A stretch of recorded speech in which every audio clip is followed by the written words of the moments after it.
You got to sit and take two, so you better pull it a chair. Yes, you can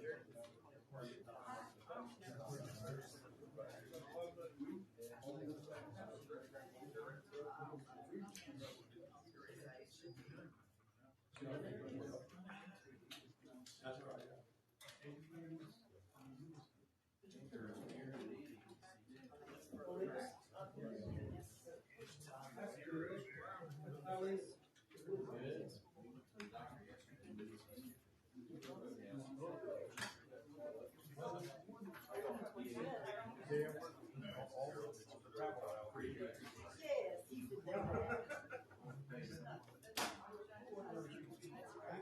that.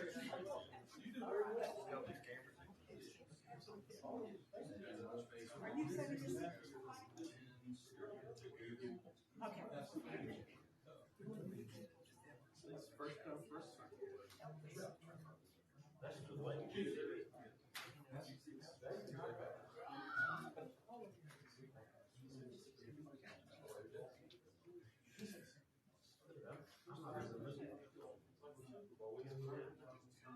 Yeah, that's definitely delayed. Delayed or something? I was looking up for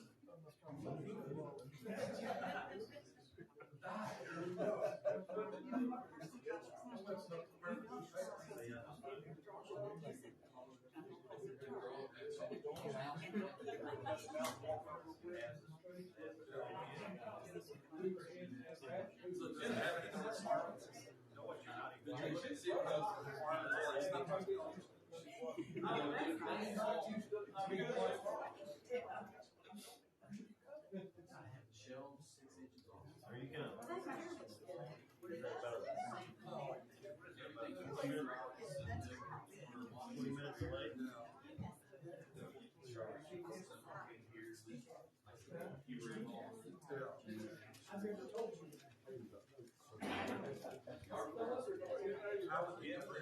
Your conference, right? Every time it's I don't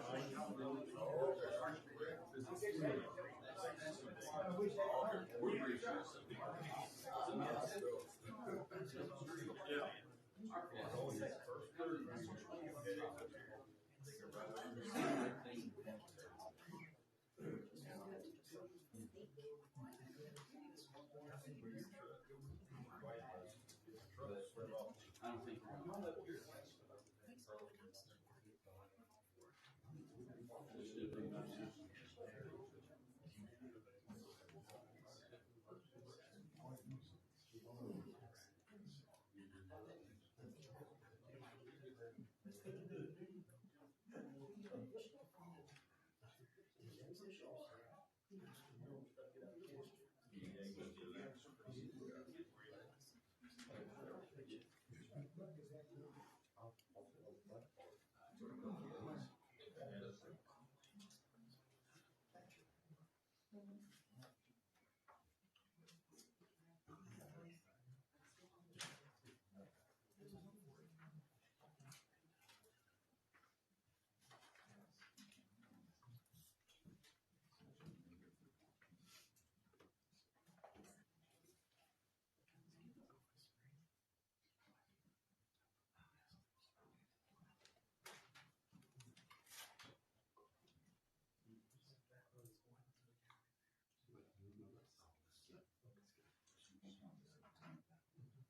switch here.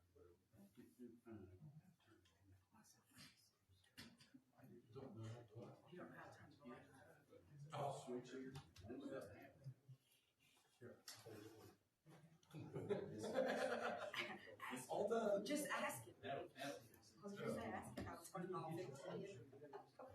fix it. How old's your boy? Well, Sunday, I'll be able to figure it out. You should have already taught you how to.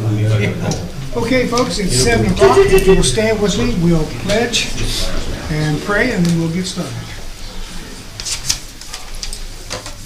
I pledge allegiance to the flag of the United States of America, and to the republic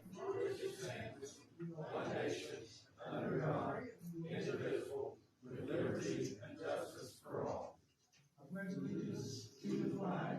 We're about 15 seconds behind. This is our first time. Let us pray. Heavenly Father, we come before you. Thank you, Lord, for this opportunity to gather together, Lord, in council chambers. We pray, God, that you would be with this meeting. We pray, Lord, that your will would be done here. Pray that you be with each and every person around this table as they make decisions. Continue to bless and watch over our town. In Jesus' name. Amen. We welcome everyone to the South Point Village Council meeting Tuesday, March 3rd, 2026. If you are here tonight, you will be recorded both video and audio. So if that bothers you, this is your warning. Can we have roll call, please? Mr. McCoy? Here. Mr. Classing? Here. Mrs. Daniel? Here. Mrs. Chapman? Here. Mr. Payne? Here. Mr. Austin? Here. We have a motion to approve the minutes of the regular meeting held February 3rd, 2026. Mr. Payne? Mrs. Daniel?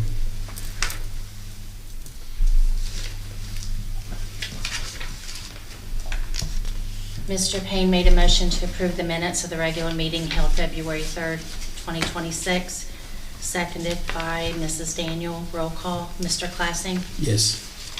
Mrs. Daniel? Yes. Mrs. Chapman? Yes. Mr. Payne? Yes. Mr. Austin? Yes. Mr. McCoy? Yes. We have a motion to approve the payment of invoices for the month. Mr. McCoy, Mr. Classen. Mr. McCoy made a motion to approve the payment of invoices. Mr. Classing seconded. Roll call. Mrs. Daniel? Yes. Mrs. Chapman? Yes. Mr. Payne? Yes. Mr. Austin? Yes. Mr. McCoy? Yes. And Mr. Classing? Yes. Yes. Before the public gets started, I wanted to say something to an old friend of mine, Mr. Rob Davidson. He was by today and brought his tablet, and our IT guy hooked up a shortcut for Mr. Davidson's tablet so he could watch us tonight. So we hope that Rob, I hope it worked for him, and I hope he's with us tonight. He's probably in bed now. He might be, but he is 93. So anyway, he had brought his tablet in. Now it's time we speak to the public. In the past, with our Facebook page, we had trouble. We had some comments about they couldn't hear the question. So if you want to speak with council, please step up to the podium, step up to the mic, tell us who you are and where you live. Who's first? Mel. Yes, sir. My name's Melvin Yap. I live over here on Fairview Avenue behind the grocery store. And my question, just a couple questions. It seems as if we're losing a lot of services in town. We no longer have a bank now. We no longer have a gas station. You know, we used to be able to buy propane. And I know that out of the point, there are tax breaks given to businesses that make money out there. And I was wondering if there was, excuse me, any way that council would entertain something like giving people a tax break, a business tax breaks that come in town here. Would you address that, Jeff? I think that the number of, if any, people receiving a tax break in the industrial park is slim, is none. Yeah, but that's not the case. We will find that out. Some of the council members are taking a tour within the next week or so with Mr. Dingus, and I'm sure that question will come up, and they could come back and tell us how many tax breaks. But I know most of the most recent ones, or the most recent ones, don't receive any tax breaks at all. Well, I mean, do you agree that businesses are leaving town? Oh, yes. Has council come up with any way to keep them here? Short of ordering them to stay, I don't know of a way to keep them here. We have no control over property taxes. Well, I know the gas station that used to be down here. I mean, I always thought that they did a real good business. We used it often, and now it's gone. You know, we used to have one down at the end of Solida Road, and it closed down. Surely there's with the intelligence sitting at this table, somebody could come up with a way to keep businesses in town. Put you on the spot, did I? Well, okay, it's a business. You ran Armstrong for how many years? About 40. If it wasn't profitable, what happened? Well, you wouldn't be here. And they're not here. But, see, is it because there's not enough support from the citizens in town? Obviously, there's not. I mean, if there was enough support, the pizza shop wouldn't have closed, the bank wouldn't have closed, and the gas station wouldn't have closed. If they were making enough money, they would still be here. Well, Jeff, I've seen you down at the gas station a number of times. And that was my very first tax-paying job at that gas station when I was 15 3/4, a long time ago. Well, that's nice, but what I'm talking about is, as a business, you were there, I was there, and I know when you went inside and when I went inside, we had to wait in line. I just can't imagine them not making money. Now the gas pumps are gone, but how long do you think the Speedway will be there now? And that could be their plan to run it into the ground and leave totally. That we don't know. It seems to me like there ought to be some way of trying to entice businesses into our, it's a nice village. It's a good place to live. It's a nice Russ place and to the live. people keep it clean. Yes. And why anybody wouldn't want to come in here is beyond me. Well, you know, my bank, US Bank, left 5 years ago, 4 years ago. Yes, I banked there. I did too, and I changed over to the bank that just left.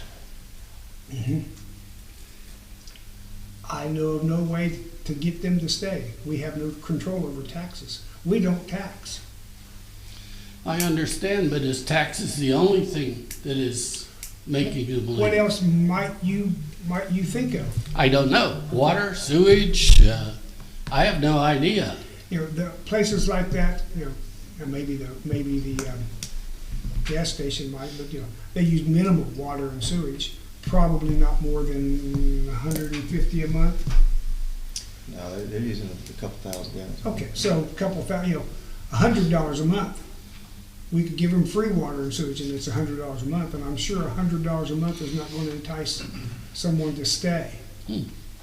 Well, was there any notification to? Well, I think they gave their customers plenty of. Yeah, I didn't bank here. I continue to bank online or whatever, and at the ATM with US Bank. They gave no notification to council or anything that the And bank. nor do I think they were required to give Yeah, notification. well, I to didn't council. know. All right. Well, I just thought maybe we could put your heads together Well, and I have figure out. that little idea, maybe at least we deserve to give him a brainstorming session, a work session to talk about it and invite people and, I mean, Yes, at least look at it. yes, yes. Well, thank you for your time. Thank you, Mel. Anyone else want to speak to council?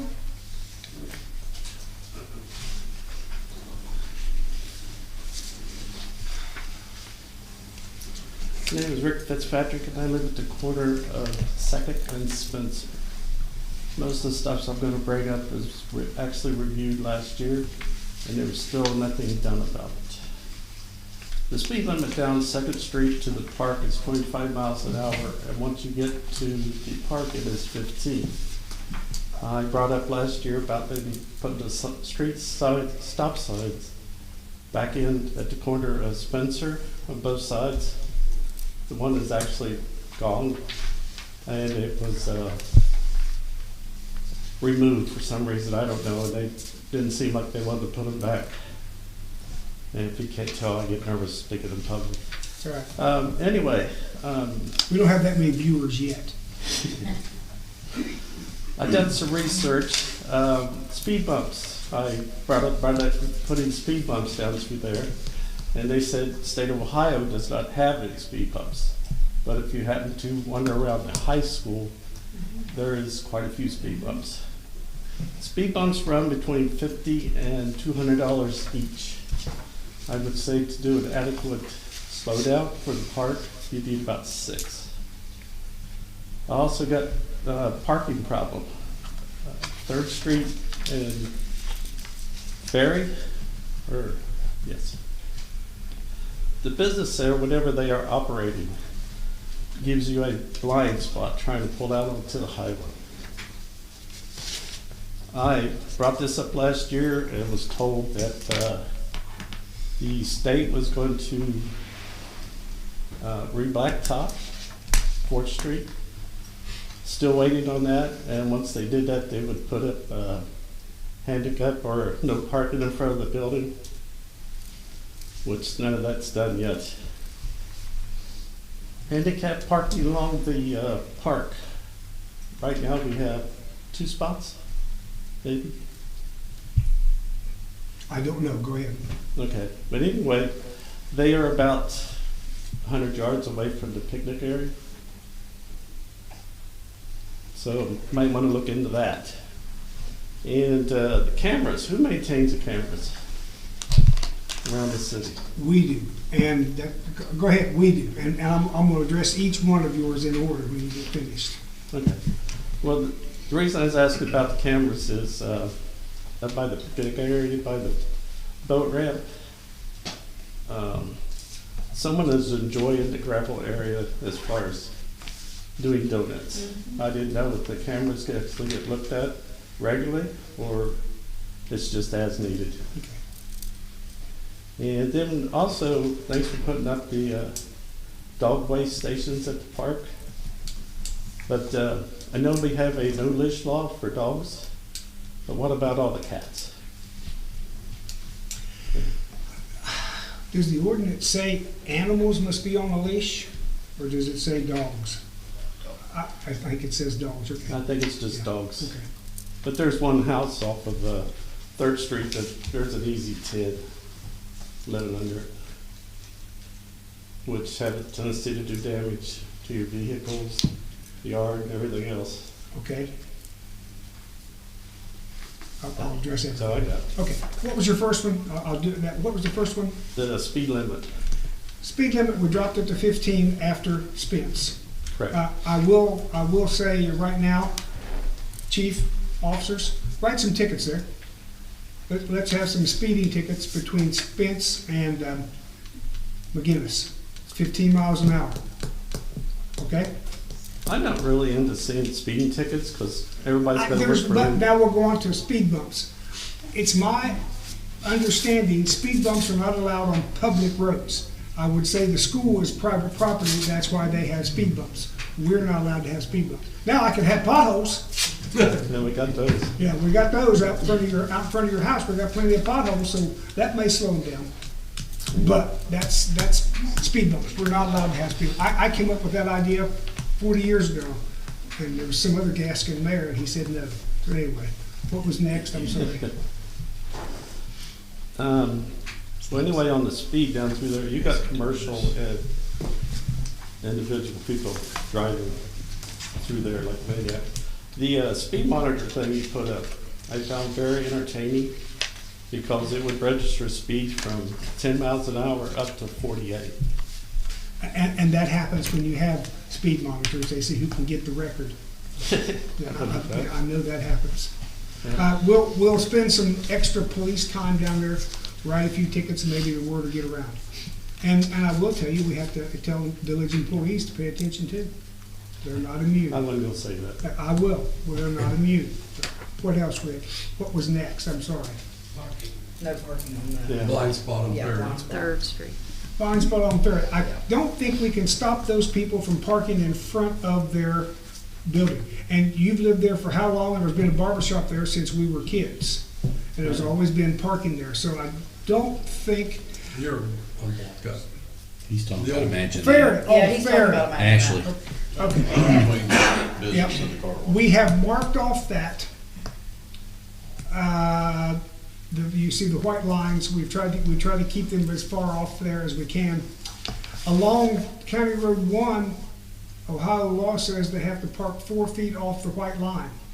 again, I could ask our police officers to take a measuring stick and see if they're parked 4 feet off the white line, but that's about all we can do. Now then, if there was an accident, that might be a different story, but that's, we can't do too much more about parking on County Road 1. And I understand, my son lives on Ferry, and I come up Davidson, and it's almost as bad. Yeah. Well, that's just some of the stuff. Okay, thanks, Rick. Handicap at the park. Yes. You say there's only 2? I believe there's 2. Where It's- are they? Yeah. Down at the merry-go-round. I think they're Oh, about- down by our handicap parking spot. Okay, by the handicap merry-go-round. I think that's a great spot for a handicap parking spot. I could put a couple more in there, a couple more signs, but I don't agree with moving them very far from there. You have to be able to move wheelchairs and things like that.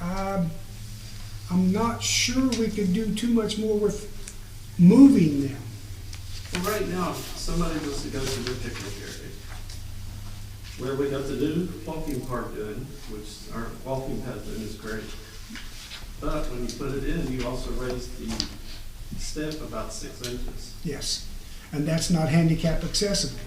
But it is down at the handicapped accessible parking spot. So we could put more parking spots in, and yes, it would take longer to get there. I understand what you're saying, but I don't know, unless we want to work on, this summer, we could work on maybe some handicapped parking spots on the other end, on the Spence Street end. Well, when they put up the new water pump, I guess it is, down there, The new well, put in the water station pump system down there. There's a new water well there. the new well, yeah. People was enjoying that gravel bit of road right there. Okay. So if you was to put something like that similar closer to the picnic area. Have we got maybe- Russ, have we got any paving planned for spring? Yeah.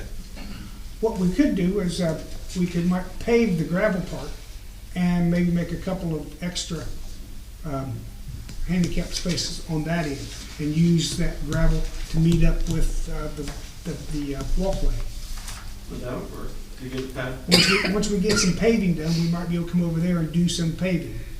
We don't have plans for that, but we could get some leftover, if there's leftover. We could work on that, okay? All right. Anyone else want to speak to council? Okay.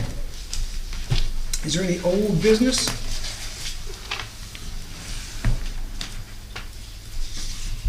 All right, we have a third reading. Ordinance 2602, an ordinance revising the rates for Southport Utilities water system.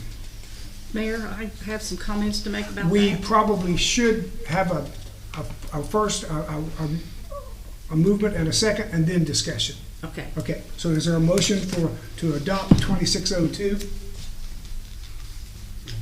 Mr. Payne? Mr. McCoy? All right, Okay. Mrs. Daniel. Concerning the proposed ordinance, water and sewer rates, I'm speaking up for some of the residents, hopefully most of the residents of the village. It's not morally correct to place all the burden on the village residents. All actions and decisions should be aligned with principles of goodness, fairness, and respect for the residents. The RCAP, which is the, Now, you talking about water or sewer? we'll talk about the water. Okay, okay. Yeah. RCAP, which is the system that that the village used to come up with rates. RCAP states clearly that we are responsible for spreading those charges fairly and equitable among all the customers served by our system, and you should consider if members of our village have difficulty affording our water. In a 1 year's time, we went from January of 2025, $63.95 to the new rate of $95.55. For water? This is the Water whole and thing. sewer, okay. This is And- the and- this is the and trash. combination. And trash, okay. Yes, this is a combination. That is for people that use less than 4,000 gallons, and I believe Russ told us that's most of the people do use. Well, you have those There's a records. percentage. Yes, we have those records. So this new rate increase is a 91% increase from what we were doing in January of 2025. For example, a village resident using 700 gallons pays the same amount as I do for using like 3,900 gallons. RCAP has other messages to calculate rates fairly and equitable, and I think we should look at those. In 2022, RCAP recommended a $10 base and a $5.80 per 1,000 gallon, taking the burden off the low volume users. Now, at one point, someone made a comment that the businesses in the village make millions of dollars, and they were laughed at. The 2024 EPA report said the South Point businesses generated $125 million plus annual sales revenues. So I'd just like for that statement to be made. Businesses, you mean you're talking the industrial park. Yeah, I was looking at some of your. There's been some question about whether the industrial park pays its way. Since you're talking about sewer, we'll jump over to sewer a little bit. Minova, their last bill was $1,500. Their last sewer bill was $1,500. My last sewer bill was $31. That's 48 times more sewer bill than I pay, so that I would say Minova or the industrial park pays their fair share if they pay 48 times more than I do. And I think you got some things with rates. Our base rate, my base rate is $31 for sewer. Their base rate is $290 plus charges per 1,000 gallons. So they pay much more than the village, other people in the village do, much more than residents do. So, yes, it is equitable with their millions of dollars they're paying us, thousands of dollars every month for sewer. Now, water, they're also on a base rate for water and sewer. So, they pay about 10 times, 50 times more than I do.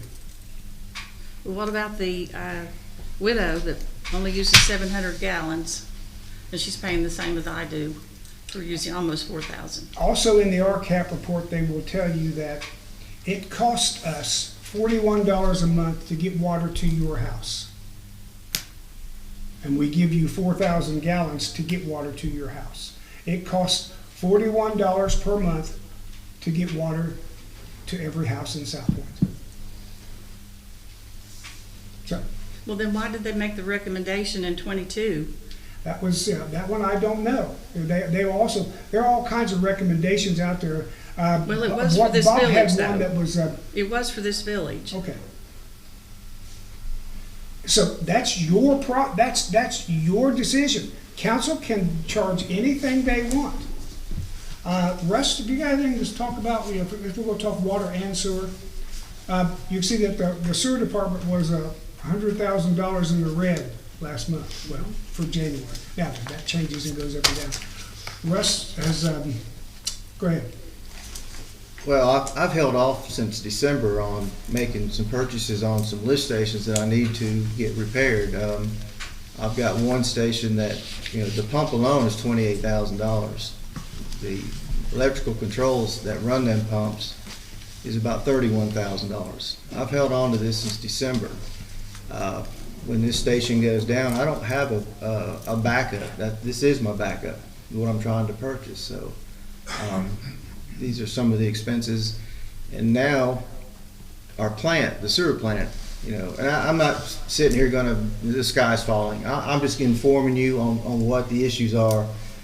This pretty much the whole month of February, we got some issues in the plant with our digester where I told you that these digesters get their they run the air operates the plant to break down the solids and stuff. Well, that system there, some of these stainless steel pipes have fallen down into the digester. That digester is about 30 feet deep. We tried pumping it down as close as we could get to those pipes to get them out. We can't get it low enough to get it down. And then on top of that, we had a couple of valves that went bad. We can't open them, we can't close them. So we have to pump solids from one tank to another tank. And finally, I told my operators, I said, just drain it. Because right now the guys are having to get over inside the digester to put air plugs in it to stop it and keep it from overflowing and stuff like that. So we just decided to drain it. So my capacity on the sewer plant has probably gone from 1.8 million down to 1.5, 1.4, and that's on a dry day. So when it starts raining, which it has the last couple of days, I didn't ask the operator this morning what the flow was, but when these spring rains come in, it's just going to overflow, because right now I can't use the clarifier because the valves are broke. The valves are 20-something feet down in the ground.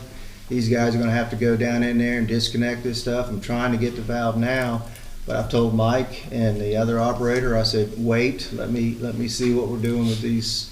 I'm going to have to buy it anyway. We're just, we've got money in the reserve. Same way with the lift station. I've got probably 100-something thousand in the reserve. I'm just going to go ahead and buy the pump, get the controller, because I cannot let that station go down, because if it does, there is no bypass. When it overflows on the ground. And then, people down the line, it'll start backing up on them, so. Let me pull us back to water. We're discussing water right now. This is ordinance 2602, water. Let me remind you, council can charge any amount they want for water. Any amount you want to charge, you can charge for water. We have a first and a second motion on the floor to pass 2602. We're discussing it, so we seem to be falling way back to $10 a month. This should have been discussed 3 months ago instead of the third reading. We're doing a third reading tonight, folks. You can charge anything, you can do anything you want. The mayor, village administrator doesn't tell you what to do. You do it. What do you want to do? What increase are we looking at for water? I think it was just a 3%. There was no, that's pretty much what 4150 to 4275. I pretty much said that all along. Yeah. We really need to probably do a 3% increase every year, regardless. It's just, Every year. You just keeping up with, what stuff costs. Stuff goes up Really 10 to 15% yearly. How many people do you think it affects? Well, we've got it. It's a lot. Well, I mean, look at the paper that you got in your packet. We broke it down to tell you how many people are on what grid and telling you how much people are getting it. There's more than a handful of people that are on fixed income that are using less than 1,000 gallons. But I think the whole thing is that the sliding scale, there needs to be some kind of scale for the elderly people that cannot really afford it. Right. There is people that can't afford it. But you don't know those people, I don't know. all of them are on low income. No. You could have a millionaire. No, sitting I would there have not to, using I would it. have to go out and Yeah. talk to people like I've been doing. Yeah. I mean, if we have 3,500 customers, what do you think? 100?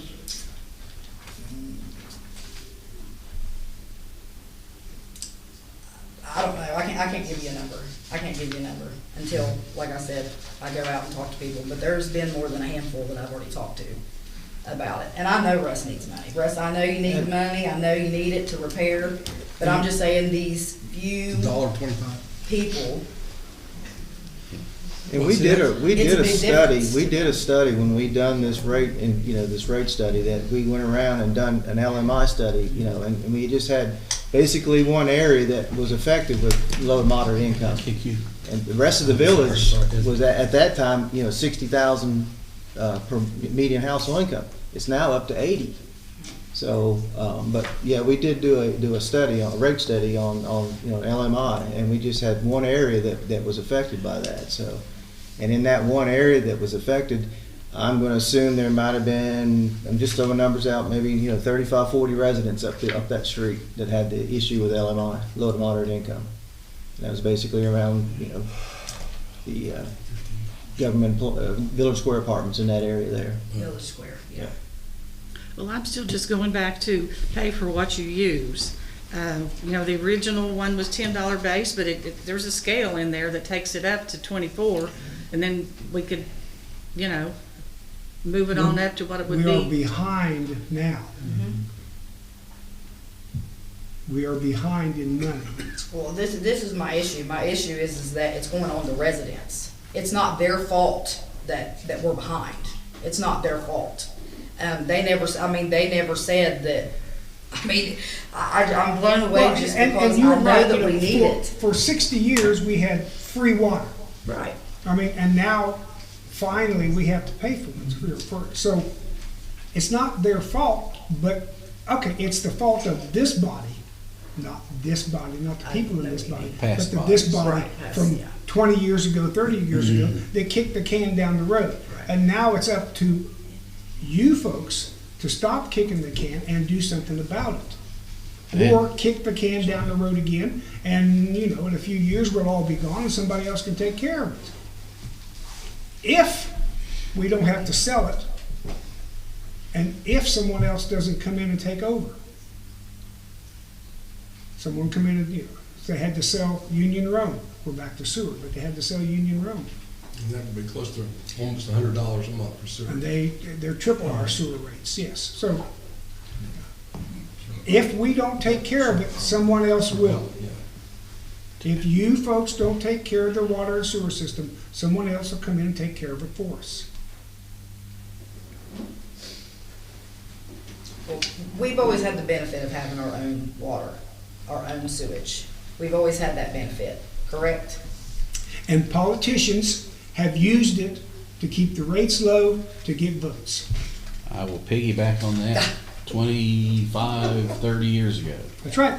And that's what it's been. I That's said we all it need to is. start putting money back so that when this breaks down. Yeah. And we were walking out and an older man put his arm around me and said, Davo, our job's to get reelected and keep the rates low. It's gonna be up to you to fix Keep it. the rates low. Now, then, what's our water reserve? It's in your packet. Water reserve and water balance. $200,000 each. Russ has got $100,000 worth of expenses right now. Russ, what percentage is your water supply's going up because of inflation and all that mess 15-20%. from last year? Yeah. From Yeah, like last year. 24 to 25? You know, when we installed all these meters here, I was given $190 per meter, and now that is up to $215 a meter. So, and you know, it's just like I said, it's going to go up every year. So, you know, every new service is, you know, that's something else we'll talk about later. Is our tap fees will probably need to be adjusted, because right now, what I buy to put in a new service is more than what we charge for a tap fee. What are our tap fees? Water $17.50 and sewers $22.50. Everybody pays those? Yes, if you get a new service. Is that per, let's say if I built 3 apartments on a lot, do I pay 3 tap fees? If depending on the size of the apartments and stuff, you know, we'll have to determine the size meter that, you know, we'll put on it. So it's, Is that the tap fees, those, like if I were to put in industry, I would pay $17.50 and $22.50. no, on an industry, it's more. It's, Don't do it. most of those are much larger meters, and there's a whole different cost when it comes to the industrial part. Right now, I'm getting ready to put one in for the spec building 13. We're looking at about $7,000 to put that water service in at that location. Again, the industrial park pays its way. And they should. And They've they got should, plenty of and they money to always pay. have. They have a new high-pressure water system, that they paid for, because their toilets wouldn't flush. They had the high-pressure toilets and they wouldn't flush, so we had to put a new one in, and they paid for it.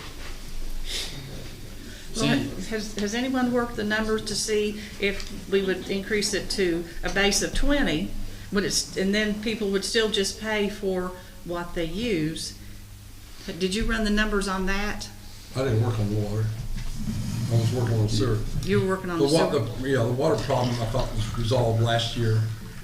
And then, you know, we just had a 3% increase this year, which But did seems very you know reasonable. that RCAP recommended a $10 base, and 22 a $10 base? That was one, and then that was one of the recommendations. Then there's another, a separate one after that.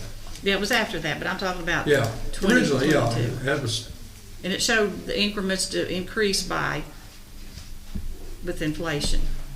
right. It wasn't very much, but, I mean, is it worth trying to, crunch some more numbers and try to figure out, so we're taking care of the low, the RCAP seemed it was very important to take care of the low volume users. Again, if you're talking about 3,500 clients, what's the number you're dealing with? You can't fix it for everybody. There's gonna be people that are, that fall below it. Or if you put it down to $1 a month, there's gonna be people complaining and say, why do I have to pay $1? Because we got our own stuff. I'm not worried about people complaining. I'm not worried about that. I'm worried about the RCAP recommendations to stay fair to your residents. That's what I'm worried about. Did they extrapolate the data out on the base rate per gallon? Do we know how much they would bring in? $5.80. After the $10 base was 0 gallons, and then $5.80 per thousand after that. And that you can be changed. That's just their recommendations, but it would still be you're paying for what you use.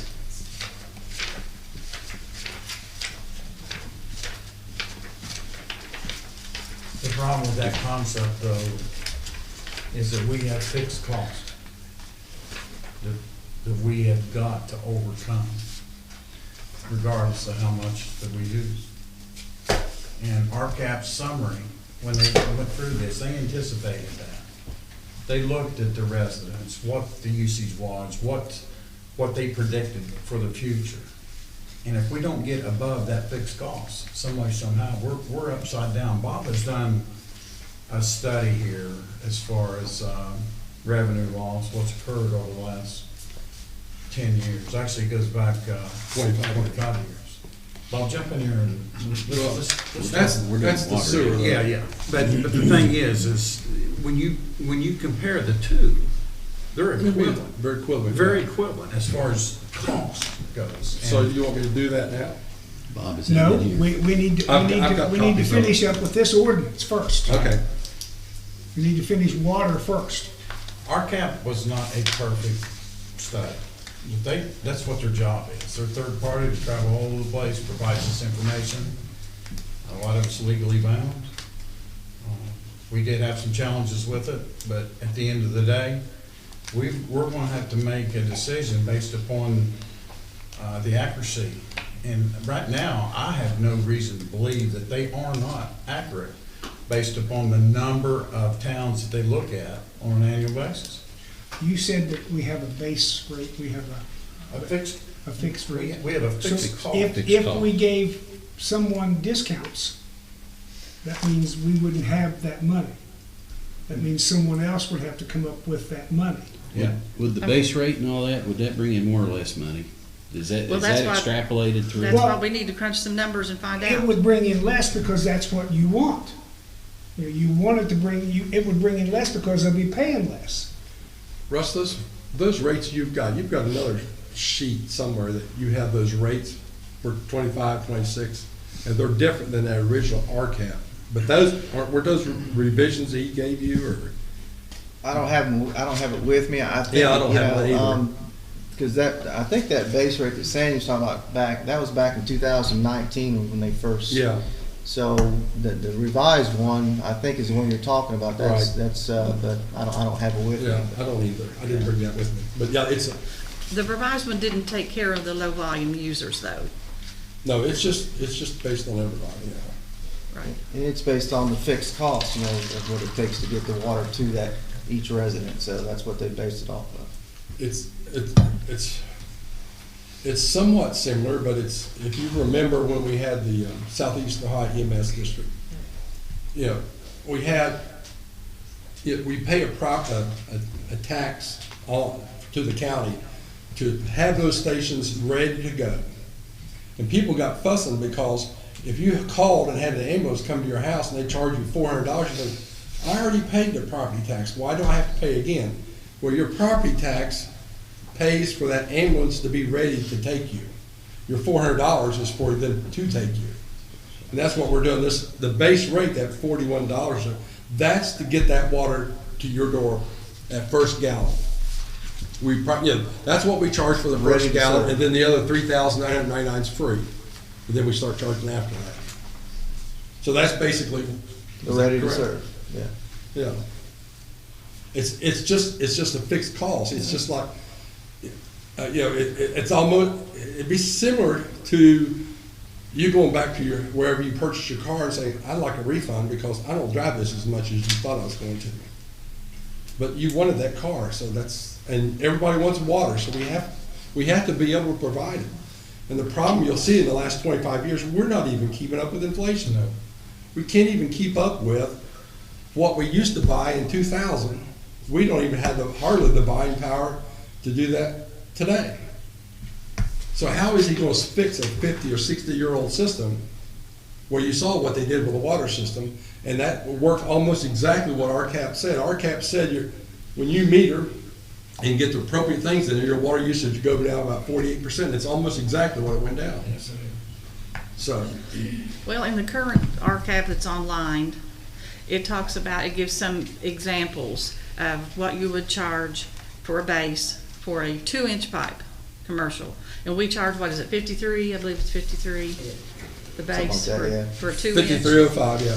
Yeah, 5305. That's the And new rate. And it gave an example of $80 that some villages our size, it's an $80 base rate. You So know. we're cheaper than other villages. And it's also based on the debt service too. I mean, they might have more debt than what we do. We have debt, but they might have had more, is why they're charging more for a 2-inch. So that's how they're based that on. You know, they still got bills to pay and, you know, money they borrowed for the system. And so far, we've probably borrowed on our water system, you know, $3 or $4 million.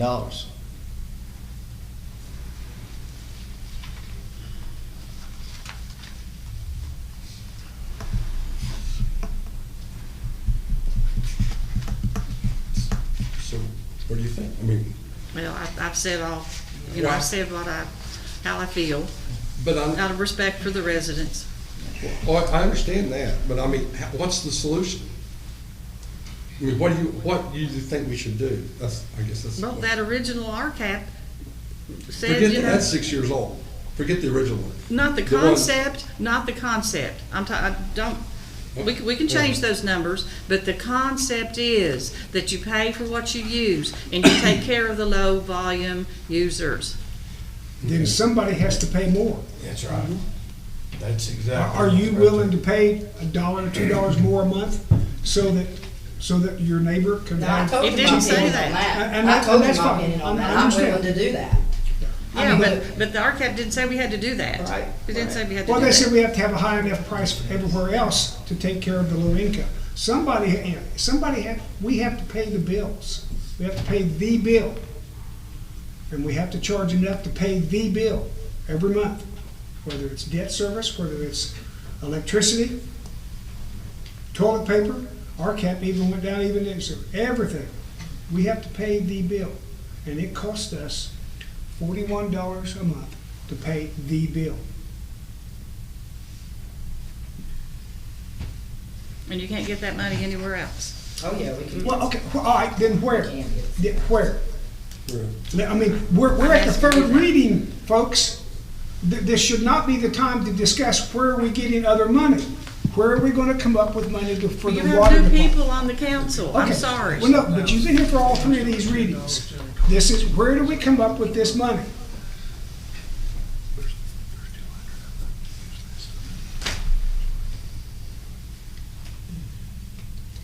We mentioned it, the last meeting, on the point over there to increase on them, because they're the ones that's using a bunch of water. They're the ones that came to our village and wanted to put their businesses in. To put it on the residents is just wrong. I feel like it's wrong, They pay almost twice. and they what we do. should. They make Okay, millions of they- dollars, they like I should. said last And time. they do pay twice. And they should pay their fair share of Okay, it. I'll come back to it again. You can charge whatever you want. Do it. There's a motion and a second on the floor. You can charge whatever you want.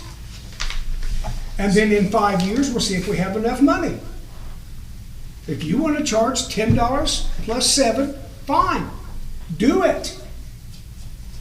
Sandy, you mentioned 125 million in revenue. How much of that's profit? Sales revenues. Okay, how much of that's profit? I'm just going by what they said, what the EPA said, What sales percentage would you think revenues. is profit of that? I don't know. Bob, would you say 20% max? Boy, I'd be lucky to get 20. Okay. Change the water rates, folks. You're the council. I can't do it, Russ can't do it, you do it.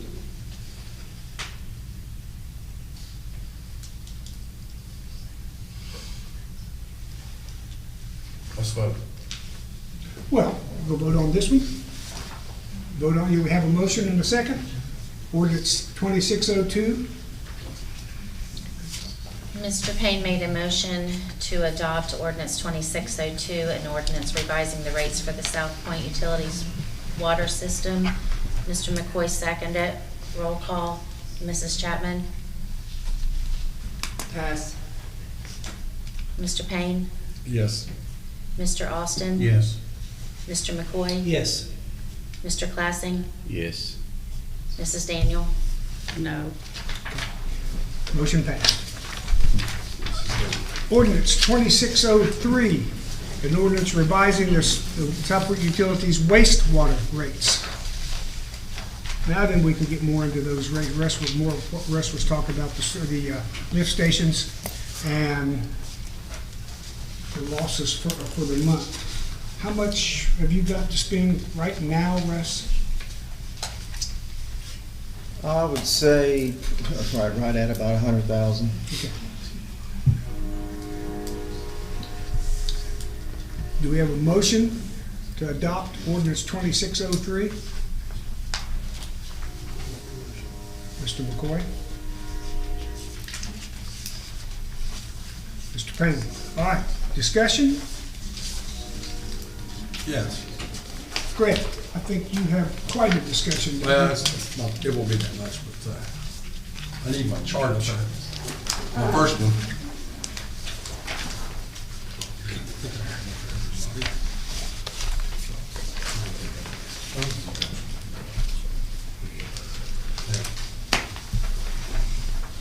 I start with an RCAP quote that they have in their report that you referred to, Sandy. The second paragraph, it said, since 2015, water rates have, and he talks about water and sewer as the same thing. Inflation has reduced the spending power of the utility over the years and requires an automatic inflationary increase to stop this erosion of purchasing power. Now, what I did is went through as far as we can tell. Again, this is all based on the evidence that we could find. The water rates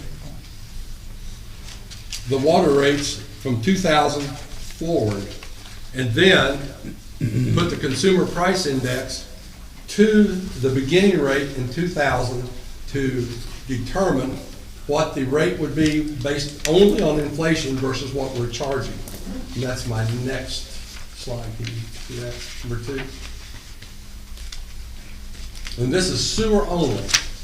And it's not commercial, and this is just the residential thing that we were talking about.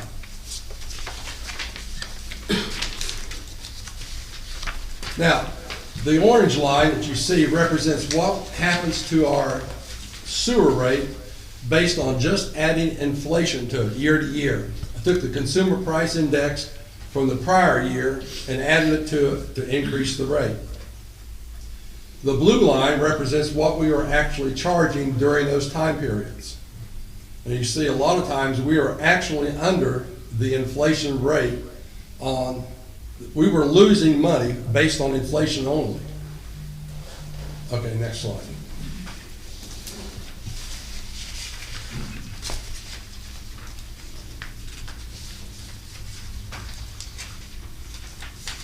Now, what this represents is the actual versus the inflation, what we actually were losing on our rates versus inflation, the blue line.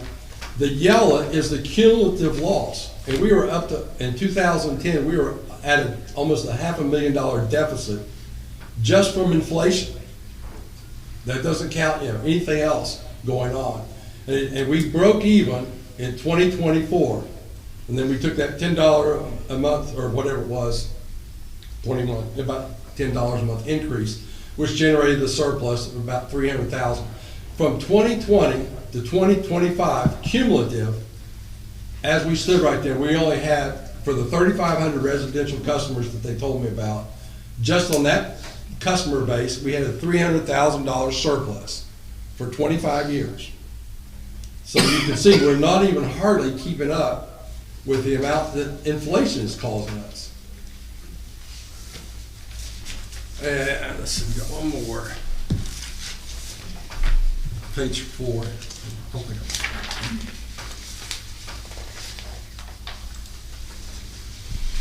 Okay, this will be a little hard. You guys can have copies of this. The top part says original recommended rates. For 20, that's starting with 25 through 29, for the next 5 years. Those are I think the RCAP rates that they recommended. What the annual cost for each residential customer would be, and the yearly revenue based on 3,500 customers.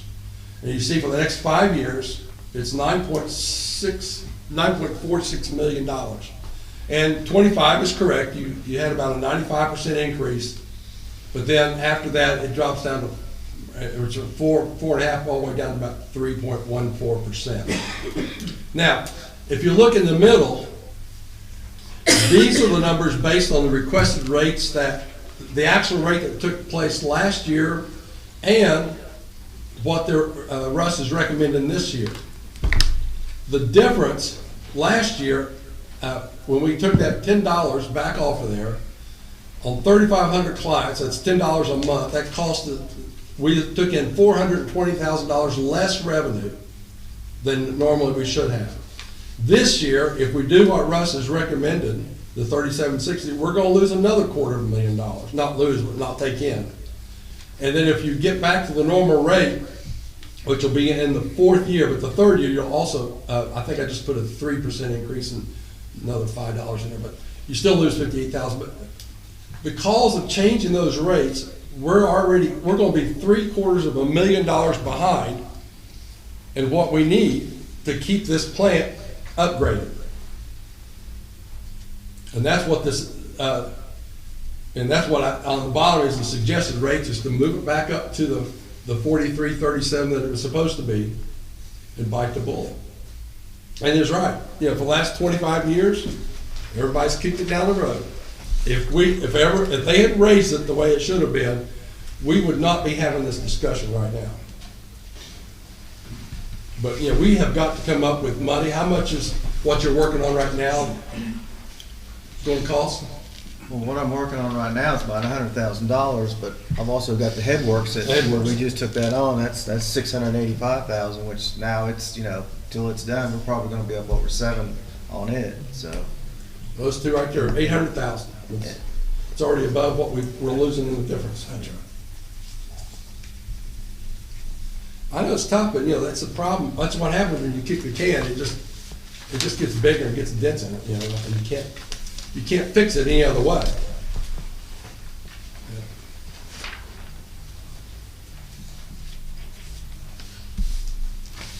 That's all I can say.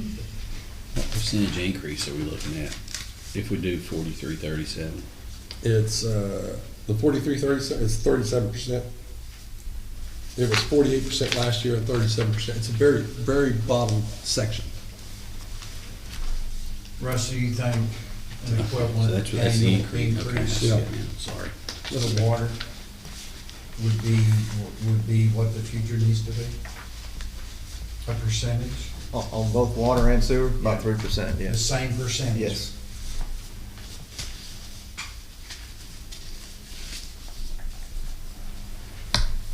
And we may have periods of time that we have very little inflation. We don't know. People talk about how high inflation was in Biden, but those of us that lived during the Carter years, we know what real inflation is all about, 14, 15%. So you think you're crazy. But I don't know, El. Now, again, part of the problem that you got is, and I'm not saying that it's right, but EPA and everybody else, they say our rates are too low. And if we get them up high, then maybe we can get grants, and maybe we can get things that would allow us to have enough of a surplus that maybe you could deal with some kind of low-income support. But we can't even get the rates up, you know. How much of the Headworks project is grants? I think it was like 260,000, something like that. That was part of the lift station grant that we got for the industrial park. So that was, both of those were tied together. But that was an anomaly situation That was, there. yeah, It's very not rare, really- yeah. It doesn't pertain to longevity. We used the Headworks as our part of the grant, our contribution to the grant.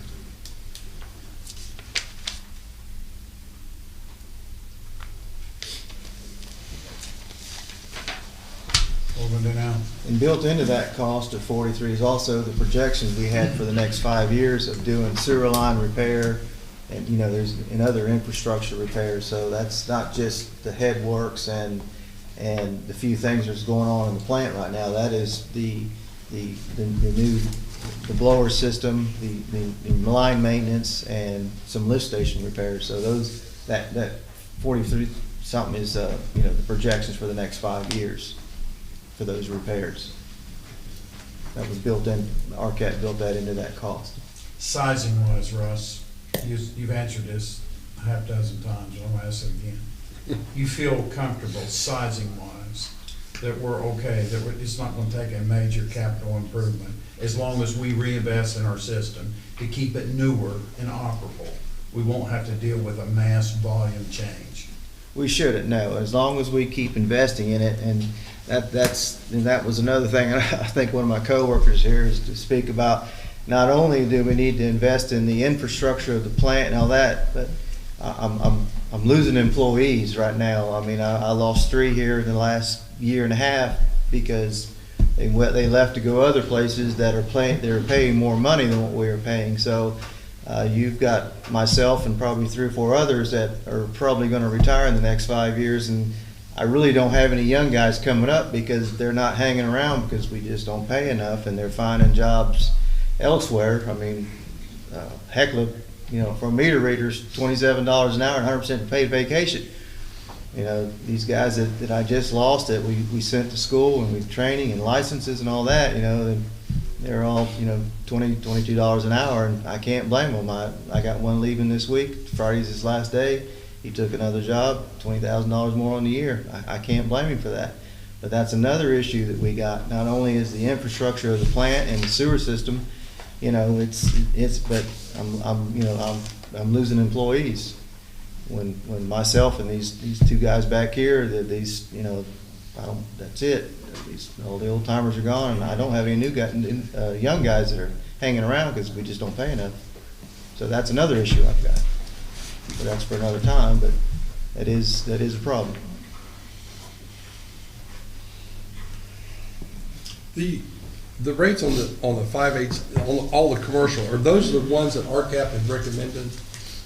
Yes. Yeah. The only change that was done was on the residential use then.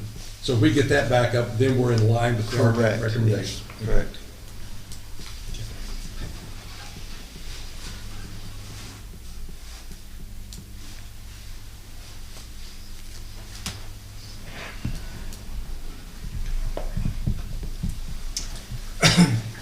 So we have a motion and a second.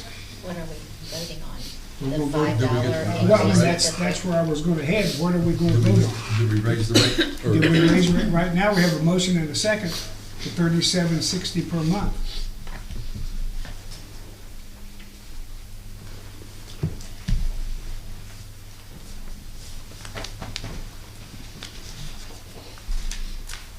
What's council's pleasure? Bob, what'd you say? If we do the 37, we're gonna be behind You're gonna- another. Based on the 3,500 customers, you're gonna be short another $250,000 this year, Short. What's that mean? below the RCAP recommendation. And that does what to us?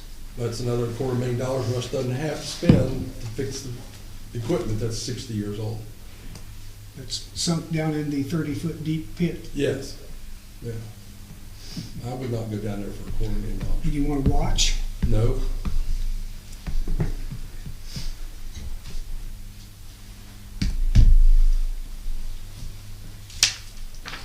Do I call for a vote, or do you want to do some changing? What do you think, Doug? I'm looking at it from people that I see in town. Asking them to pay 38% more in these economic times bothers me. Yeah. I see the point that we gotta do this, But why? and we need to kick somebody's butts back 30 years ago that said last it's gonna be year. your problem to do this. Well, last year when you cut the $10 out. Well, that was 2 years ago. Yes. I'm not comfortable raising anything 40%. Okay. I know we got it. I know it has to be done. I know we have to do it. I just look at I know the economic situation of a lot of the people in town, and this ain't gonna bother me personally. It's not gonna bother me. It's probably not gonna bother the 5 or 6 of them, 7, 8, 9, however we've got around the table. It's gonna affect people that we see that come in struggling to pay for medicine. It's gonna see people struggling to pay for their groceries next door. Because their wages, their social security, all that's not going up, but their costs are going up. Gas went up 60 cents from yesterday.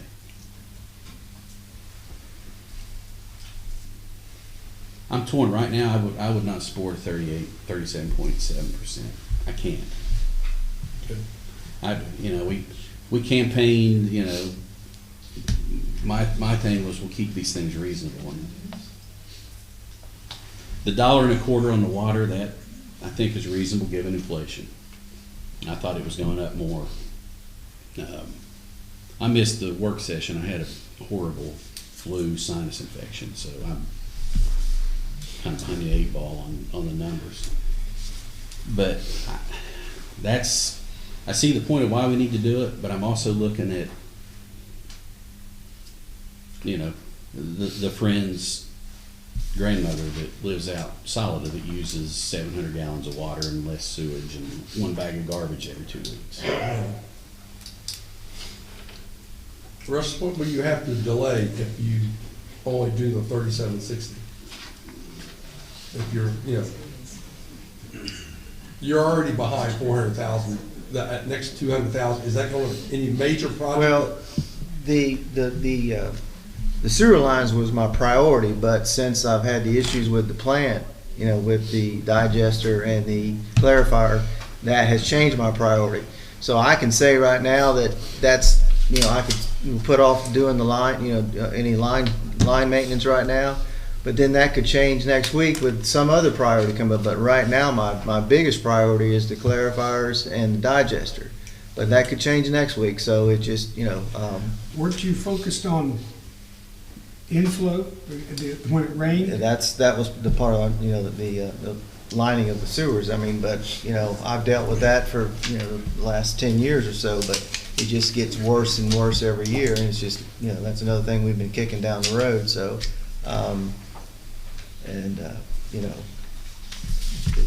if EPA comes in and mandates me to come in and fix all that, then I have no choice but to come to you and, try to get some sort of a loan or something to fix all that. And I've already said that the amount of sewer line that we've got, you're probably looking at, a little over $2 million as of today's date.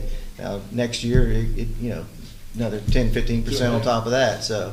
But right now, my main priority is the plant, and that has just happened here within the last month.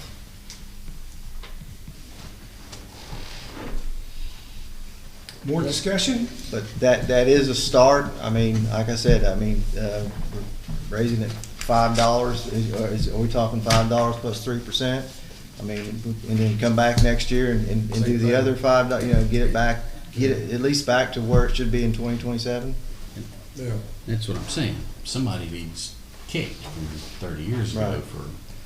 So. You aware that I had in a congressional budget to reline our sewer lines? No.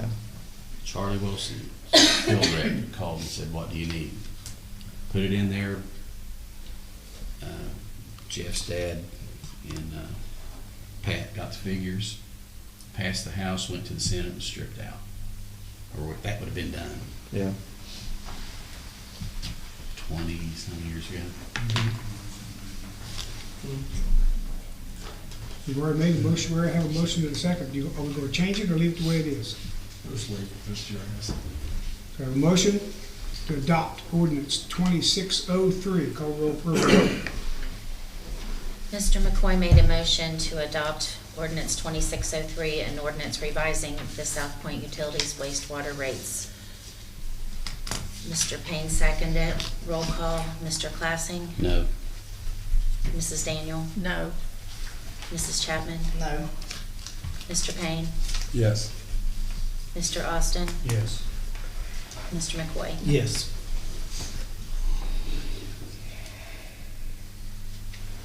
And the mayor will vote no and send it back to council. Fix it.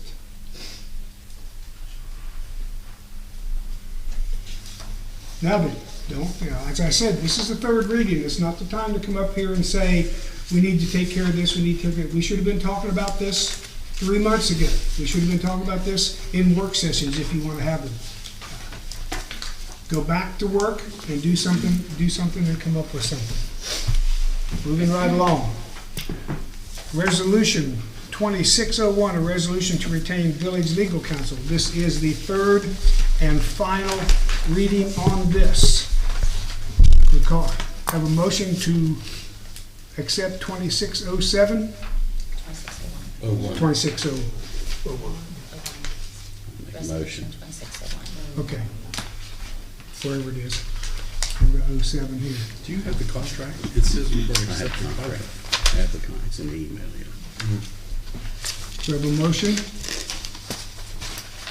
Mr. Classen, I'll second. Mrs. Daniel. The contract, did it give prices? Contract is what the current rate is. Okay. Call roll for a vote. Mr. Classing made a motion to adopt resolution 2601, a resolution to retain village legal counsel, seconded by Mrs. Daniel. Roll call. Mrs. Daniel? Yes. Mrs. Chapman? Yes. Mr. Payne? No. Mr. Austin? No. Mr. McCoy? No. Mr. Classing? Yes.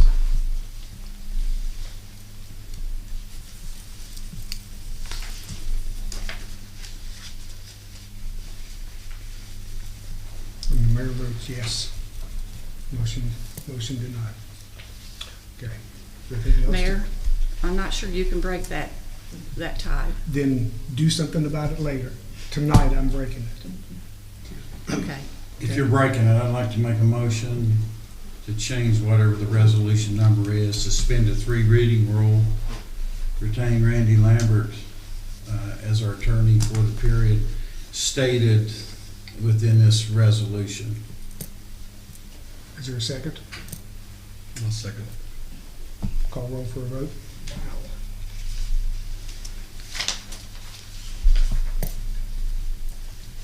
Mr. Austin made a motion to retain Randy Lambert as legal counsel.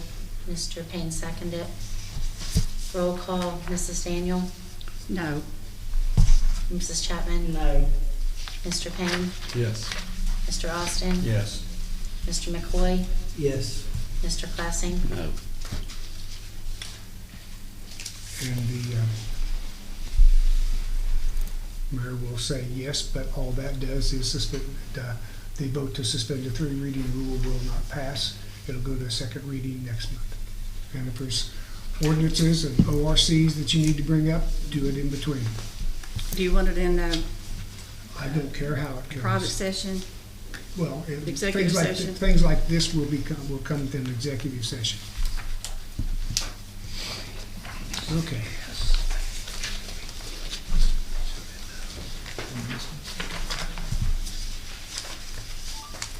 Let me see. New business. First read an ordinance to amend ordinance 2519 to make appropriation for the current expenses of the Village of South Point, State of Ohio, during the fiscal year ending December 31st, 2026, and suspending the three reading rule. Need a motion to, Mr. Payne? Mr. Austin? Which ordinance was this one? Ordinance 2607. Gotcha. Mr. Payne made a motion to suspend the three reading rule on ordinance 2607, an ordinance to amend ordinance 2519 to make appropriations for current expenses of the Village of South Point, State of Ohio, during the fiscal year ending December 31st, 2026. And Mr. Austin seconded. Roll call, Mrs. Chapman? Yes. Mr. Payne? Yes. Mr. Austin? Yes. Mr. McCoy? Yes. Mr. Clausen? Yes. Need a motion to, I'm sorry. Mrs. Daniel? Yes. Need a motion to adopt ordinance 2607, an ordinance to amend appropriation ordinance 2519 to make appropriations for current expenses. Mr. Austin, Mr. McCoy. This is just money we received, it just needs It's just, appropriated. it's standard stuff. That's what I thought. So. Mr. Austin made a motion to adopt ordinance 2607, seconded by Mr. McCoy. Roll call, Mrs. Chapman? Yes. Mr. Payne? Yes. Mr. Austin? Yes. Mr. McCoy? Yes. Mr. Classing? Yes. And Mrs. Daniel? Yes. Need a motion to adopt resolution 2603, a resolution authorizing the submission to the Ohio Department of Transportation an application for their grass removal and assistance, support, and safety program for state fiscal years 26 and 27, and giving consent of the village for the Ohio Department of Transportation to provide supplemental mowing, pruning, trimming, and/or cutting on the rights-of-way of state highway roads within the village corporate limits, and suspending the three reading rule. This is an offer from ODOT to help us mow. We will continue to mow like we mow. We will continue to mow twice as much, 3 times as much as they do. They will give us some assistance when we might need it, but we had to give this to them to do that. We are a week late on this. We had to have it by one last week, but I called them. They said we could do it tonight. So need a motion to suspend the three reading rule on ordinance resolution 2603. Mr. Classing, Mrs. Chapman. Mr. Classing made a motion to suspend the three reading rule on resolution 2603, a resolution authorizing the submission to the Ohio Department of Transportation of an application for their grass removal and assistance, support, and safety program for state fiscal years 2026 and 2027, and giving consent of the village for the Ohio Department of Transportation to provide supplemental mowing, pruning, trimming, and/or cutting on the rights-of-way of state highway roads within the village corporate limits. Mrs. Chapman seconded. Roll call, Mr. Payne? Yes. Mr. Austin? Yes. Mr. McCoy? Yes. Mr. Classing? Yes. Mrs. Daniel? Yes. And Mrs. Chapman? Yes. I did skip number 2. Ordinance 2608. The police department did not get that ordinance to us, so there's nothing, we won't be able with that. I think it was they wanted to modify some traffic fines, actually lower some of them. So anyway, We have to pass 2603. oh, okay. Need a motion to accept to pass 2603. Mr. Classy, Mr. McCoy. Mr. Classing made a motion to adopt resolution 2603. Mr. McCoy seconded. Roll call, Mr. Payne? Yes. Mr. Austin? Yes. Mr. McCoy? Yes. Mr. Classing? Yes. Mrs. Daniel? Yes. Mrs. Chapman? Yes. All right, Mrs. Chapman, we have a resolution 2604. A resolution imposing a temporary moratorium on the establishment, conversion, of other structures or buildings into a data center, including the development and construction of any building, structure, use, or change of use that would allow data centers for a period of 12 months from the effective date of this resolution, in order to allow the Village of South Point South Point, Ohio Administration and Village Council time to renew applicable federal codes, Ohio statutes, codes and regulations, along with the village's codified ordinances relative to such activity, and suspending the 3 reading rule. You've had this since Friday. Are there any questions?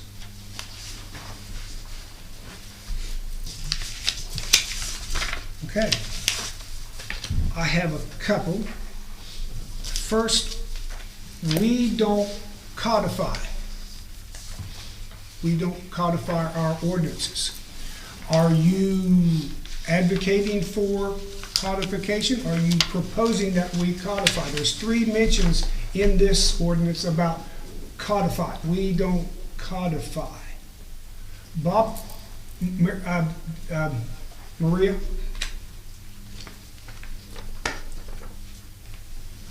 I just wanna have time to see the health concerns, to see all the stuff that's going on. I want to with make this. sure that the ordinance works well. We don't codify it, and if it's telling us to do something we don't do, that's first.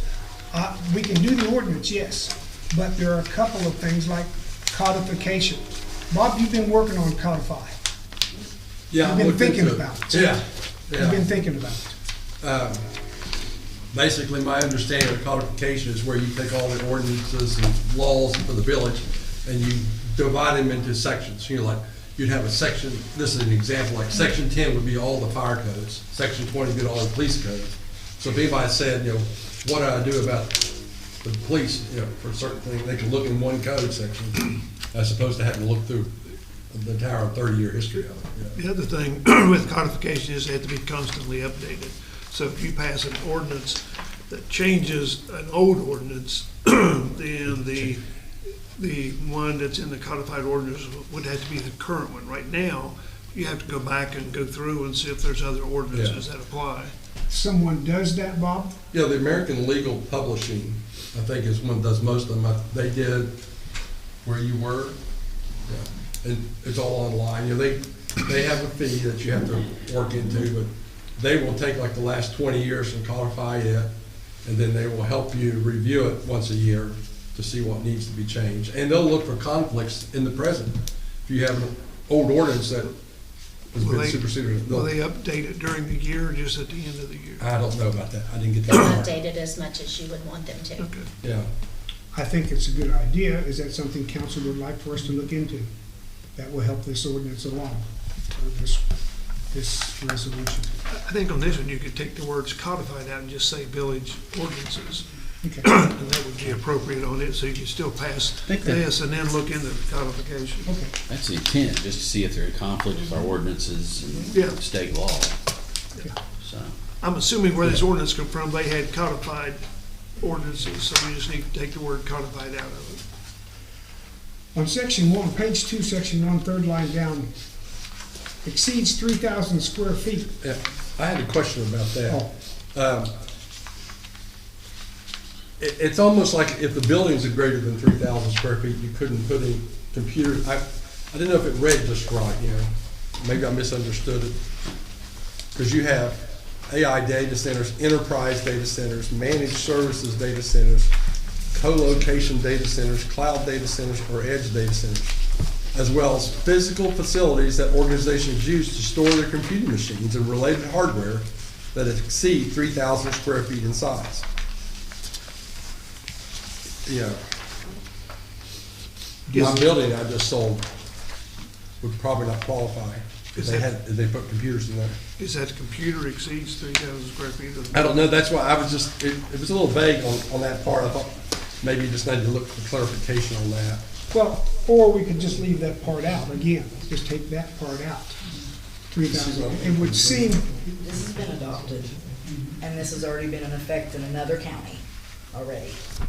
That's why I adopted it in their town, because it was already adopted. I took this from another place. first they codified and we don't. So, Yeah. but what about the 3,000 square feet? What does that mean?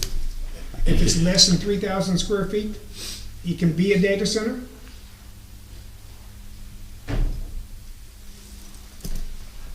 I would, 3,000's only, it's not very big. My house is 1,500, so twice the size of my house.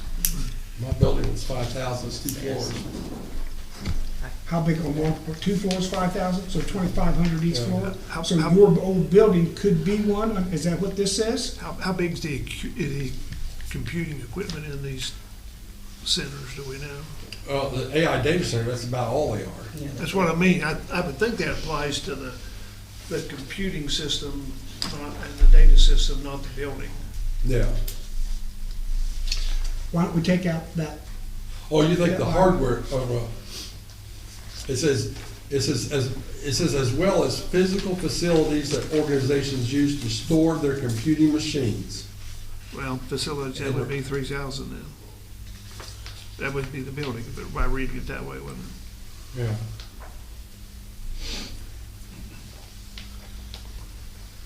If you put a semicolon after centers, then the 3,000 would only apply to the physical facilities that they use to store them in.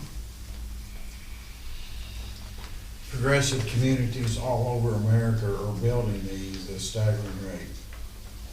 There's a ton of these coming. I believe they're coming, and we're using it tonight, but I also believe we can put a moratorium on it for a year. That's not going, so we just need to make this ordinance, make this resolution work for us. I'm not 3,000 square feet is very small compared to Okay. data centers being built in America. It's not 1/10 the Okay, size. so this is okay with you? Yeah. 3,000 square feet is, I have the moratorium here from the city of Ironton. It's one page. It's very short and sweet. And it doesn't but say. we have one here. No, Yes, that's- we I don't ju- I have just Ironton's received here. this. I just received this. What do we do, do you want to leave this 3,000? Does it bother you? We can remove it. If they want it removed. They, I just, yes. all I was saying was, it was kind of vague. I just think, you know, it needs to be worded a little. I've just read it. It was almost like if I have an office building and I want to put 3 computers in there, I would be in violation if it's over 3,000 square feet. That's what I'm saying. It sounds like that, because it says organizations use to store their computing machines. Every organization, you got computers at the pharmacy? I'm just saying, it's just vaguely, I'm not saying I disagree with what the intent is, I'm just saying this part was kind of vaguely written.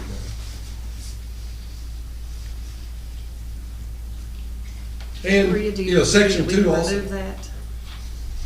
I mean, you could leave it in place, because, you know, section 2 says, at the very last, village council may also lift the moratorium. So if we find out it's causing a problem, we can lift it. I think the title of it explains what it is Yes. well enough.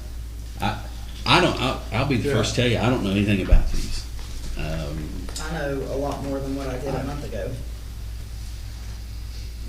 I know what my brother said, that he's in the industry, they're horrible, they have a droning noise, don't let them in. And at the municipal league, the attorney said they just sit there. I want to know what we're doing, what we're doing, so that we know what the benefits and everything are. And I think that's what the point of this That is is. exactly what the point of this is. I mean, Just give us time.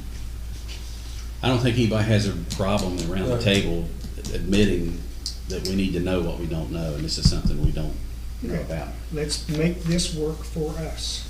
What about is the 3,000 square feet, okay, leave it? Yeah. Leave, it, okay. Section 4, we talked last month that village administration is hereby directed. We talked about that. If we don't do it properly, this ordinance, this resolution will come back to bite us. We talked then that we could have someone do that for us, do the study, hereby directed to review and consideration to recommend what action. If we don't do that properly, it'll bite us. We said last month that we would have someone do that for us. We would contract to have that done. This does not say that. Why don't you just leave that out? Leave what out? Section 4 all together. Just put the moratorium on it, it doesn't say you have to review I it. didn't see. Okay, and that's fine. Okay, section 4 is gone. I think we need to review I it. think you've got the whole idea, that in order to do a moratorium, there has to be a reason. The reason is to allow you time to study and review. So you're gonna Okay. have to do We're gonna that. study review, but we're not gonna issue a report. Oh, I see what you're We're gonna saying. review. Any moratorium's Observe. got to be, And if we just tell Bob to study and review it, that may not meet the legal language of a moratorium. So, do we have permission to have someone study and review this for us? Well, I mean, what you could do is, you know, Maria's got all the contacts with these other places. They're gonna be doing studies too. So we can Provide that. consider Maria village administration, and she will take Yeah. care of the study and review. Yeah, Well, Ironton is also. We've Yeah. got them as a resource. Okay. yeah. that's All what I'm right, so we'll saying. leave section 4 in. Yeah. All right, And it, you know, the whole thing, you know, rides on, now, section 2, if we think it's gonna be, if something's becoming a problem, we just lift the whole thing. you can do that anyway. Yeah, You can anytime, always yeah. set the moratorium. What you gotta watch is if someone comes in and says, I wanna put a data center here, we say, no, we got a moratorium, and it's 6 months from now, and we haven't done a thing to determine whether or not it could be harmful to the health or welfare of the village, as it says in here, then they would basically have a claim against the village for restricting their business activity without legitimate Yeah. reasons. That's the reason we've got to do the study that we're going to do in the heading. okay. So I need a motion to suspend the 3 reading rule for resolution 2604. We're gonna take out codification, we're gonna leave the 3,000 and leave section 4. Okay, I'll make a motion. Mrs. Daniel? Mrs. Chapman?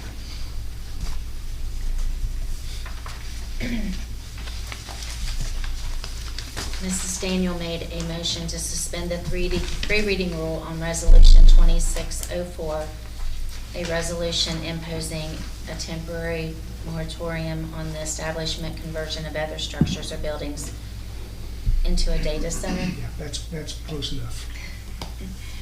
Call roll for a vote. Mrs. Chapman seconded. Roll call, Mr. Austin? No. Mr. McCoy? Yes. Mr. Classing? Yes. Mrs. Daniel? Yes. Mrs. Chapman? Yes. Mr. Payne? Pass. We need a motion to accept resolution 2604 with the changes mentioned. Call. Mrs. Chapman? We have to have 5 to Oh, waive the 3 reading rule. okay, all right, that's right. So the motion to suspend the 3 reading rule failed. It will have to be read, it will have to go through 3 readings.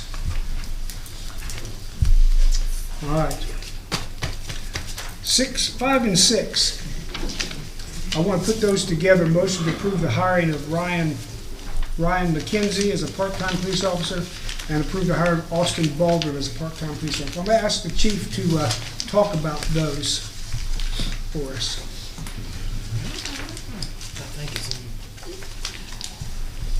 It's your agenda. We have the actual order. Chief, would you talk about Ryan and Motion to hire. Austin? Wait for them to get collectively together. Are they here? No. They're not here right now. Oh, I'm sorry. No, these are, one of them is a vacated position. We're trying to get back up to where we were when we had some layoffs last. The Ryan McKenzie is going to be into the scheduling of our shifts. He's in the academy. Doesn't have a lot of history, and he's due to be out next month. And we've got him in the training sequence. Currently, right now, we're burdened with the same hiring issues that Russ runs into. Just not enough people that have the licensing to meet the demand. So we were fortunate enough to pick up 2 out of this academy that just came up. And Ryan was one of them, Ryan McKenzie. So for him to have any back history of any current law enforcement experience. He has none. You know, and a lot of times we find that as a positive because we can take them in and we can teach them, you know, the ways that, you know, we do here. And it seemed to always work out well for us. We're not taking some bad habits from some other agency or what we perceive as bad habits. The Austin Baldwin, he is not going to be scheduled. He's going to play along on the call-in only. He's playing the, I guess in that position there, he's not going to be on any schedule whatsoever. It's going to be call-in service only. If in the event we find ourselves in a position where we need someone to fill in, we would call him to see if he'd be available to fill those positions. It would be part-time / auxiliary, but we put him on the payroll that way. In the event we have to pay him, he is on our payroll. That just saves us any kind of trouble of, you know, getting him on the payroll real quick. So Austin, his history, he quit Ironton PD. He quit with a stellar reputation. He was a good officer down there for the better part of 2 years. He had family issues come up where he had a child. He lives in West Virginia. Brought him in for an interview, spoke with him, spoke to the chief. They hated losing him, but he made decisions based upon he's going to give up his career that he worked very hard for to go through the academy to take care of his child because his wife is a nurse and she makes more money than him. So faced with that dilemma, I thought it was actually pretty good of him to actually give up his career that he worked hard for to say, hey, that, you know, making those decisions to me felt to be that's a hard decision to make. I feel he made the right one. And he was going to pursue his own business in construction and make money that way. But he needed someone to carry on his commission, that way he doesn't lose what he trained so hard to get. So he came to us. He said he wanted to come to us after a recommendation that if there's any one place to go to keep that commission, it would be South Point. We like to carry that feather in our cap, so he came here and we offered it to him. But stellar recommendations. He's a great guy and a great family man. So, and doesn't have any jacket of punishment or any kind of penalties that he's been imposed from Ironton. So he came with a great recommendation. Is there, like to have a motion to approve the hiring of Austin Baldwin, and we'll put them together, Ryan McKenzie as part-time police officers? Mr. Payne, Mr. McCoy. Mr. Payne made a motion to approve the hiring of Ryan McKenzie and Austin Baldwin as part-time police officers. Mr. McCoy seconded. Roll call, Mr. Classing. Yes. Mrs. Daniel. Yes. Mrs. Chapman. No. Mr. Payne. Yes. Mr. Austin. Yes. Mr. McCoy. Yes. Need a motion to approve the clerk treasurer's financial report, the revenue expenditure account status report, and the bank reconciliation ending January 31st, 2026. And then we'll have to back up because I forgot one. Oh, did we? Mr. Austin, Mr. McCoy. Okay, Mr. Classing, Mr. McCoy. Sorry, I tried to get you first. It's all right. Doesn't matter. Call roll for a vote. Mr. Classing made a motion to approve the clerk treasurer's financial report, revenue expenditure account status report, and the bank reconciliation ending January 31st, 2026. Mr. McCoy seconded. Mrs. Chapman? Yes. Mr. Payne? Yes. Mr. Austin? Yes. Mr. McCoy? Yes. Mr. Classing? Yes. Mrs. Daniel? Yes. Need a motion to approve the transfer of funds for the month of March 2026. Mr. McCoy, Mr. Classing. Mr. McCoy made a motion to approve the transfer of funds for the month of March 2026. Mr. Classing seconded. Roll call, Mrs. Daniel? Yes. Mrs. Chapman? Yes. Mr. Payne? Yes. Mr. Austin? Yes. Mr. McCoy? Yes. Mr. Classing? Yes. I'm sure the second revenue expenditure account status report has a story.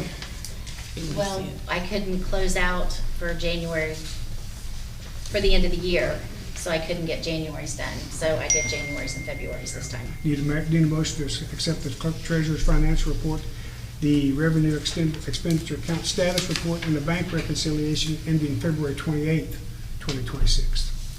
Mr. Classing, Mr. McCoy. Mr. Classing made a motion to accept the clerk treasurer's financial report, revenue expenditure account status report, and the bank reconciliation ending February 28, 26. Mr. McCoy seconded it. Roll call, Mr. Payne? Yes. Mr. Austin? Yes. Mr. McCoy? Yes. Mr. Classing? Yes. Mrs. Daniel? Yes. Mrs. Chapman? Yes. Russ, go ahead. So for the month of February, in the water department, we pumped 10,859,000 gallons. That's 2.5 million gallons less than we did the month before. We had no water main breaks, but we did have 2 boil water advisories due to line extension or line replacement on Nelson Avenue. The contractor, in order to do that, we have to shut the line down, take the pressure off of it so they can make their connection. So we did have 2 boil water advisories. That is part of the Phase 3 water line project. We had a change order where we had a little extra money left over from the grant. So we decided to go ahead and try to do another street, and that was Nelson. So that should be totally completed by the end of March. And I'm assuming that that loan will probably start sometime in June or July, that we'll have to start paying that loan back on Phase 3. What are those payments, do we know? Do we have an idea what those payments might be? On Phase 3? Oh, they are, no, I do not. Okay. That's just a question I have. So it, Yeah. in the sewer department, we treated 29 million gallons of sewage. I've already talked to you about the digester with the issues that we're having with it, you know, and then the clarifier valves. My 2 guys, Mike and Mike back there, they're the 2 that are working on that. Those are the 2 that we'll probably have to go down in that 20-something foot deep hole down there to disconnect all that, try to work it out. You guys can come and watch. Yeah, I do highly suggest that anybody wants to come over to that sewer plant, take a look around. You can see for yourself. I'm you know, just inviting you. I'll be there. Just and if I'm not there, Mike Keller, Mike Jones, there, we can take you on a tour. I do suggest come take a look at it and maybe take you around to a few lift stations, and you can see for yourself what they look like. So most of those lift stations have been there since the mid-'70s. The plant's been there since the late '50s. And a lot of the infrastructure is still there. So we paint it every other year. We do the best we can with what we got, you know, but steel and hydrogen sulfide gas, it just don't last long. So street department, you know, grass season's right around the corner, so we've already got started on doing our service work on our mowers and stuff like that. And brush pickup will be this month. We'll do Mondays and Wednesday. The 23rd of March and the 25th of March will be your 2 days for brush pickup, and that's all I got. Did you have your reading, or your gallons usage last couple of years, the same month, or did you bring it with you? No, I didn't. I was doing that last year. I just thought that, you know, Yeah. get tired of hearing about it, but it was, you know, no, I don't I was have. just curious. Now, if Change that's of something volume. that you'd like to hear, I mean, I'll definitely, you know, I can give you last year, give you 5 years, and give you 10 years, so. I'm good. But just taking a wild guess, last year, probably about this time, we were probably, you know, 12, 13 million, so, in that month of February. Meters have been a big help. They certainly have, so. Chris? Chief? As I made mention, a few council meetings back, we was trying to, you know, we've seen an increase in drugs, you know, kind of on the tail end of that colossal meth bust we had. We've been collaborating a lot more, and with the Lawrence County Drug Task Force Unit, we've been a member of that for many, many years. Collaborations have become a lot better. Relationships have become a lot better. We've been out kicking the brush, trying to see what is stemming all this on. And over the last couple of weeks, we had some linkage that we got involved in with the Drug Task Force, which led to yesterday, we done multiple raids with the Lawrence County Drug Task Force as a multi-jurisdictional task force that we created years ago.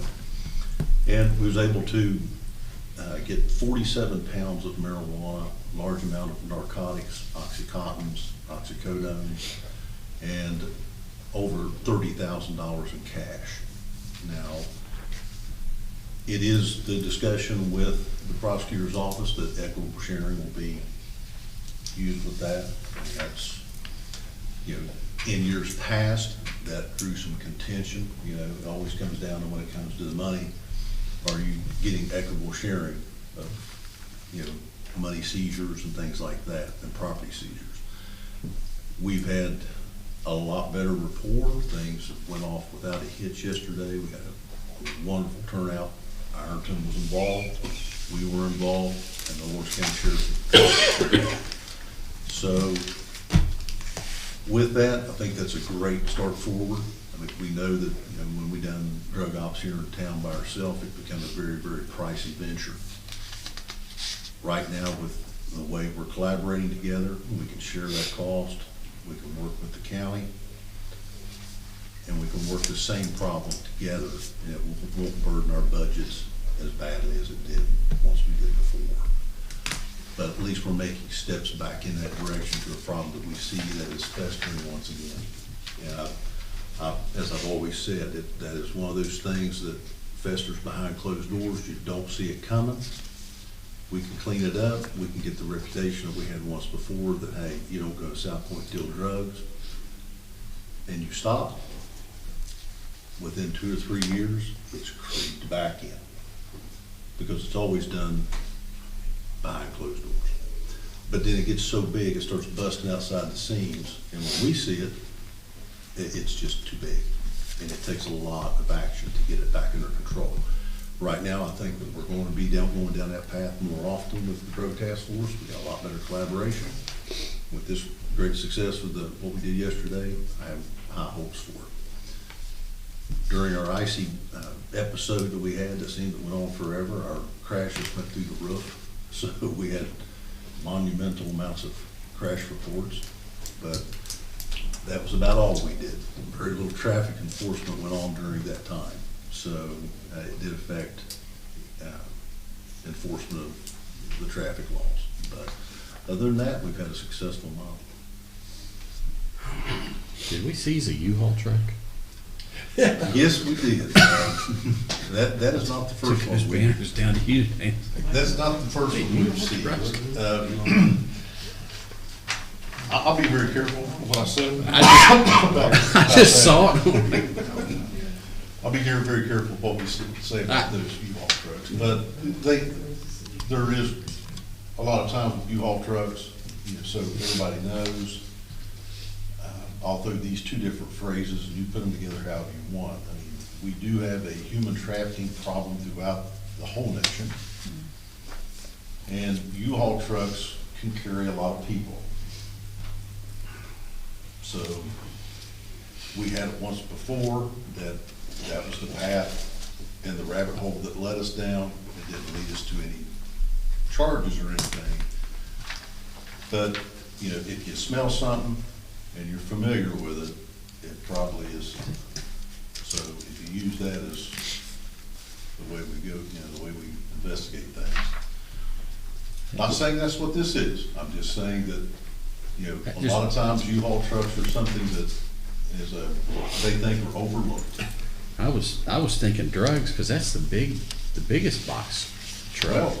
Well, if we had that on drugs, that definitely would be the biggest one we've had in the county. But it is, we've seen they do some unorthodox things that are hard to, you know, the tangled webs they weave, very hard to untangle it, to see what they're doing. And we never get a true ultimate vision of what they're doing. We know that something's being done. We get the sense of what's going on, but to actually find the bad players find it's almost impossible.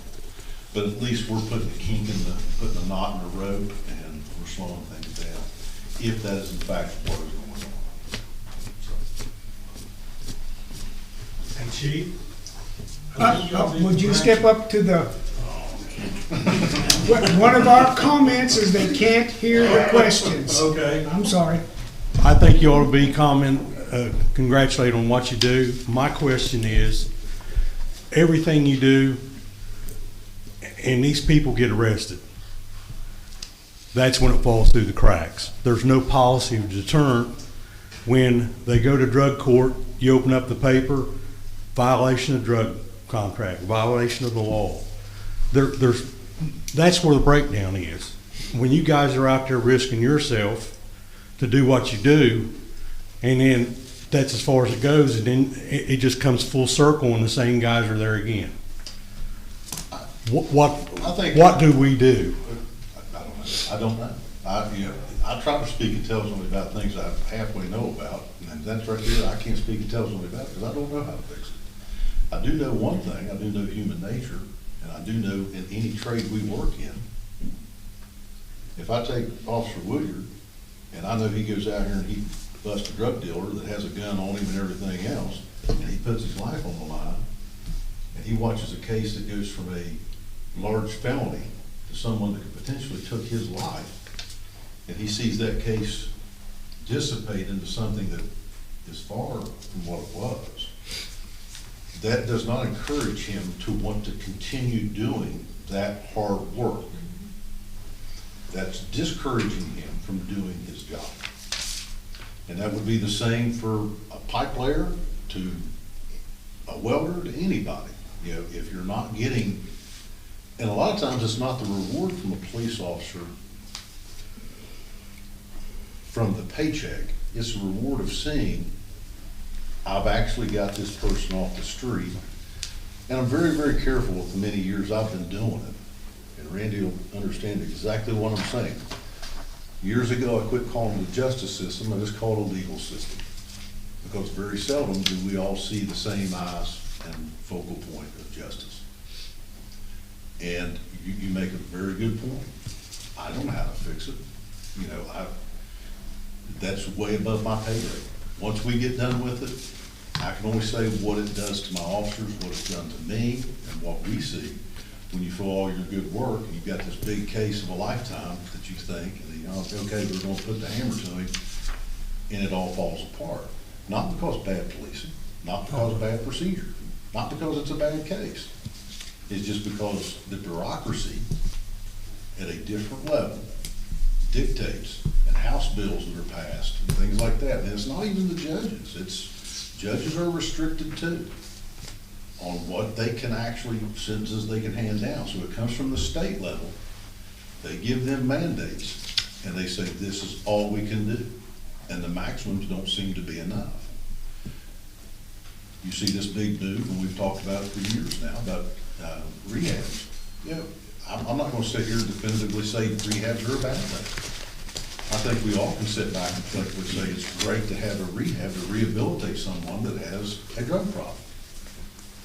But when you have bad actors in it, again, you know, that's an industry that seems that one or two rotten apples, it just ruins that bushel real quick. And then so we all draw the perception that they're all bad actors. So, but that seems to be where everybody goes, you know, and the penalties go down for what was 10 years ago would have sent you to prison for 10 years. And I'm just speculating, throwing out, you know, basic idea here. But what you see 10 years ago and what you see today, you got guys just getting out of prison that had a 10-year stint for doing the same thing somebody's doing the day they step out of prison. And they're only gonna get rehab. Right. Well, thanks for what you do. I appreciate it. Give you an idea of what they're dealing with. We had an armed robbery first couple months we were open. There were, I don't know, 5, 6 people in there. Caught them within 48 hours. Prosecutor caught, you know. I go down and testify before the grand jury. I say trumps up 5 or 6 kidnapping charges. Says we're gonna give him They're not getting out anytime soon. Several months later, the prosecutor calls and says, we're working on your case, we're gonna give this guy 12 months and this guy 15, what do you think? And I said, well, just come down here and line us against the wall that he had the gun against our heads and spit in our faces now. Right. And he said, well, what do you want me to do? I said, you said they're going away for a long time. I said, we ain't gonna be happy for less than 10 years. You trumped up the kidnapping charges. That's kind of what they're dealing with. They got 14, 13. But yeah, I don't want to interrupt. I want to bring something up too. It was kind of ironic the other day. We all remember the Deadpool U.S. Bank robbery guy that was dressed as Deadpool, robbed the bank. Lenny and myself, we had that, we passed the bank within a minute and we got the call. So we turned around to go, guy just must have been out of eye shot when we come in. Within a week, we had him arrested. Now, how we did that, I'm gonna sit here and tell you, it was, Starsky and Hutch. I mean, it was the best thing in the world, but the man made errors along the way, and we were able to successfully get this guy out of Greenup, Kentucky. Never got a confession, but we got a conviction. He sat in my office the other day after doing his stint in prison. Changed and reformed man. He did his time, sat down, shook my hand, and told me he did it. That's all I wanted to hear. I got a conviction, but I wanted to hear him say it. So I asked him, if you would, just tell me, you've done your time, tell me you did it. I did it. I messed up. But those are few and far between. So, we just kind of hold on tight to little things like that, say, well, I guess we are doing a good thing, so. We know now that our cameras have roughly a 2-hour life. As you can see, we're out of video, we're audio only, that people can still hear us. This is our first time. We know now that they have about 2 hours. We believe we will run power to the camera so that they will be running on battery. Chief?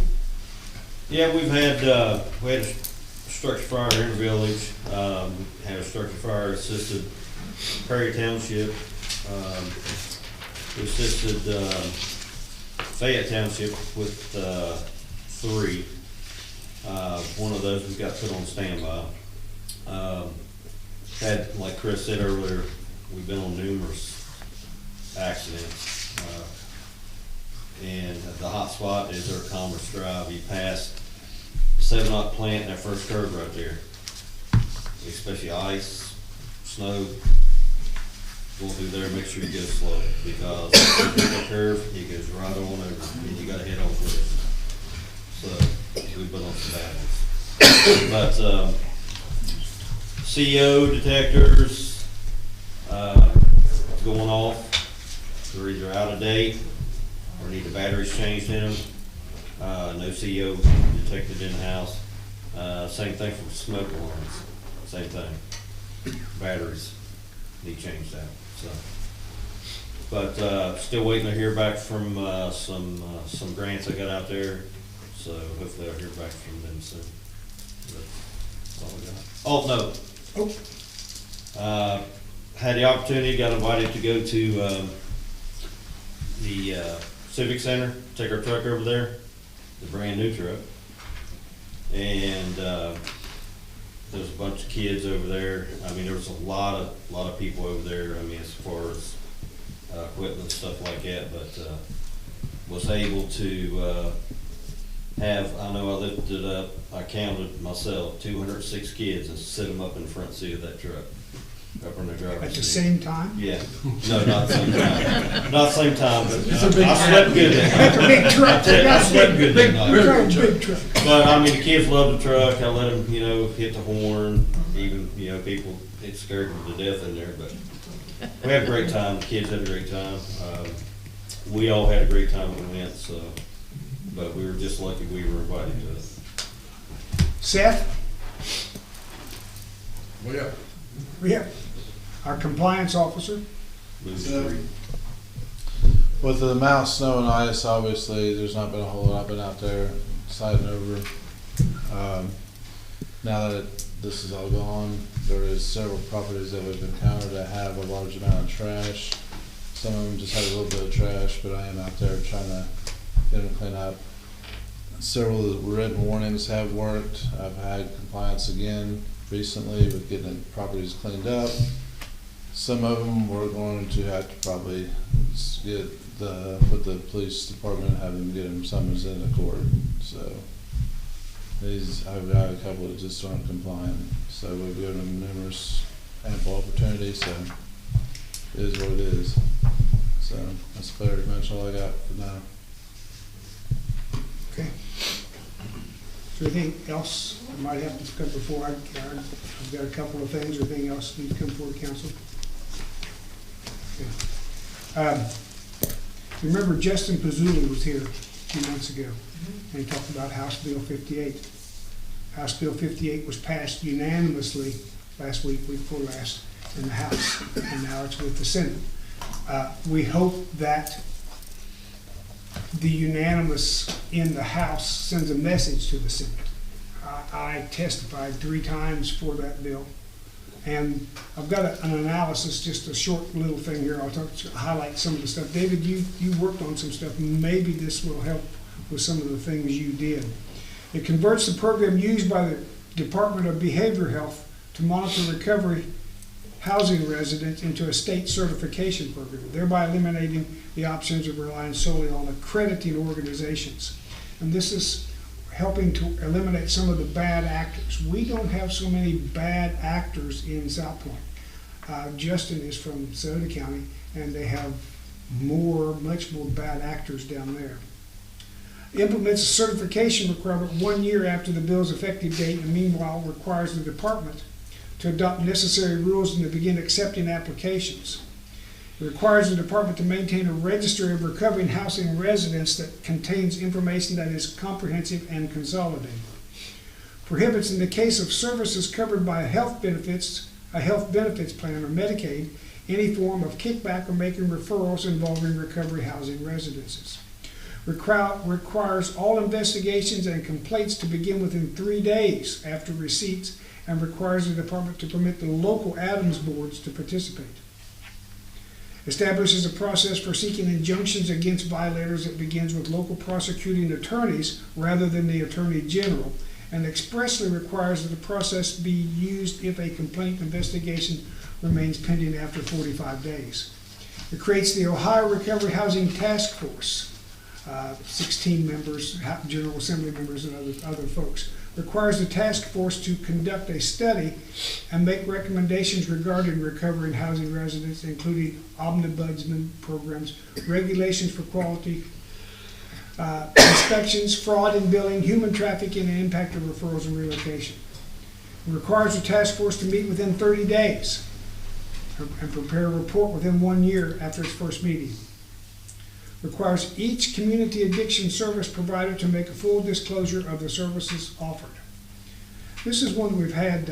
Requires the procedures used when an individual fails to comply with court-ordered addiction treatment, requiring the court to notify additional persons, including law enforcement agencies, and authorizing the court to order a peace officer to detain the individual and to transport the individual to the individual's original residence. We've had them show up here with their trash bags over their shoulders, and they've been thrown out of their local recovery house.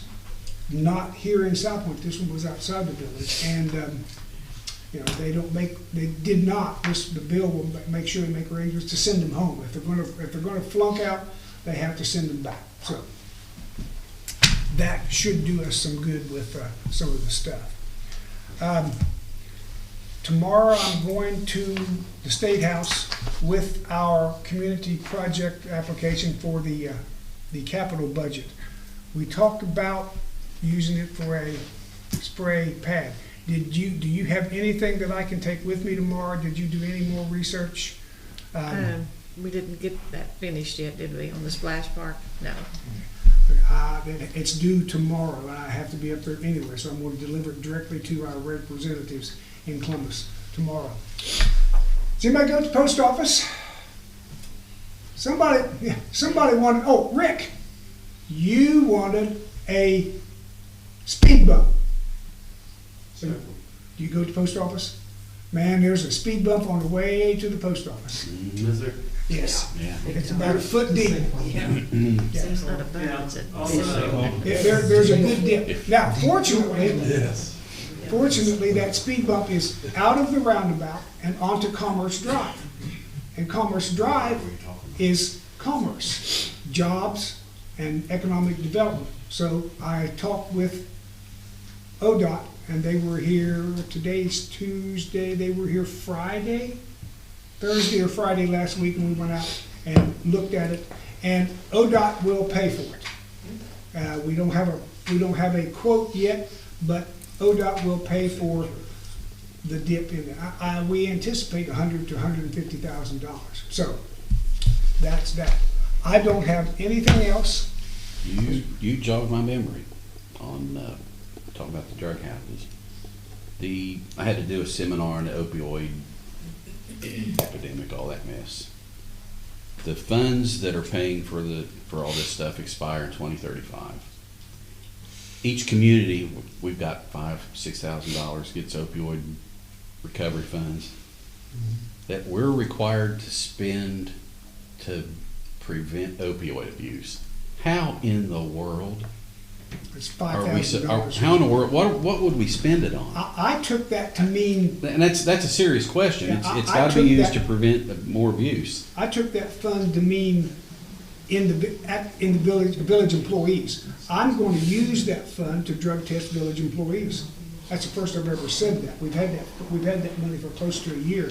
But we're going to develop a drug testing campaign or drug testing program for the village. That'll be $4,000 or $5,000, and then we won't have any more money. But this was on, they didn't tell us how to do that. This was more on, the policies and procedures and on me, but it said, local communities will get this, they gotta use it for this. Like, Is there anything else come for the meeting? I would like to ask a question, Yes, ma'am. because all the parking and stuff that's been on the roads here recently, that everybody's just freely just parking on the roads, like literally on the roads. Can we somehow enforce that more? Can that be enforced more than what it has been? If we can catch them. That's the problem, where are the police when you need them? And I'm not bad mouthing, but it's always, where are the police when you need them? They're not in front of your house, they're not in front of your house. Where are they? They're in front of his house. And they don't see what's going on in front of his house. That's the problem, catching them. Now, I'm sure if we see violations, please, guys, take care of violations. If you see them. And do you have a specific area that you'd like to have more patrols? Well, I mean, down by the park especially, I mean, there's people parking in front of their houses and they're literally on the road. Well, we're already gonna be patrolling more and writing tickets for the 15-mile-an-hour speed limit. There we are. Okay, anything else? Having covered everything on the agenda, we are adjourned.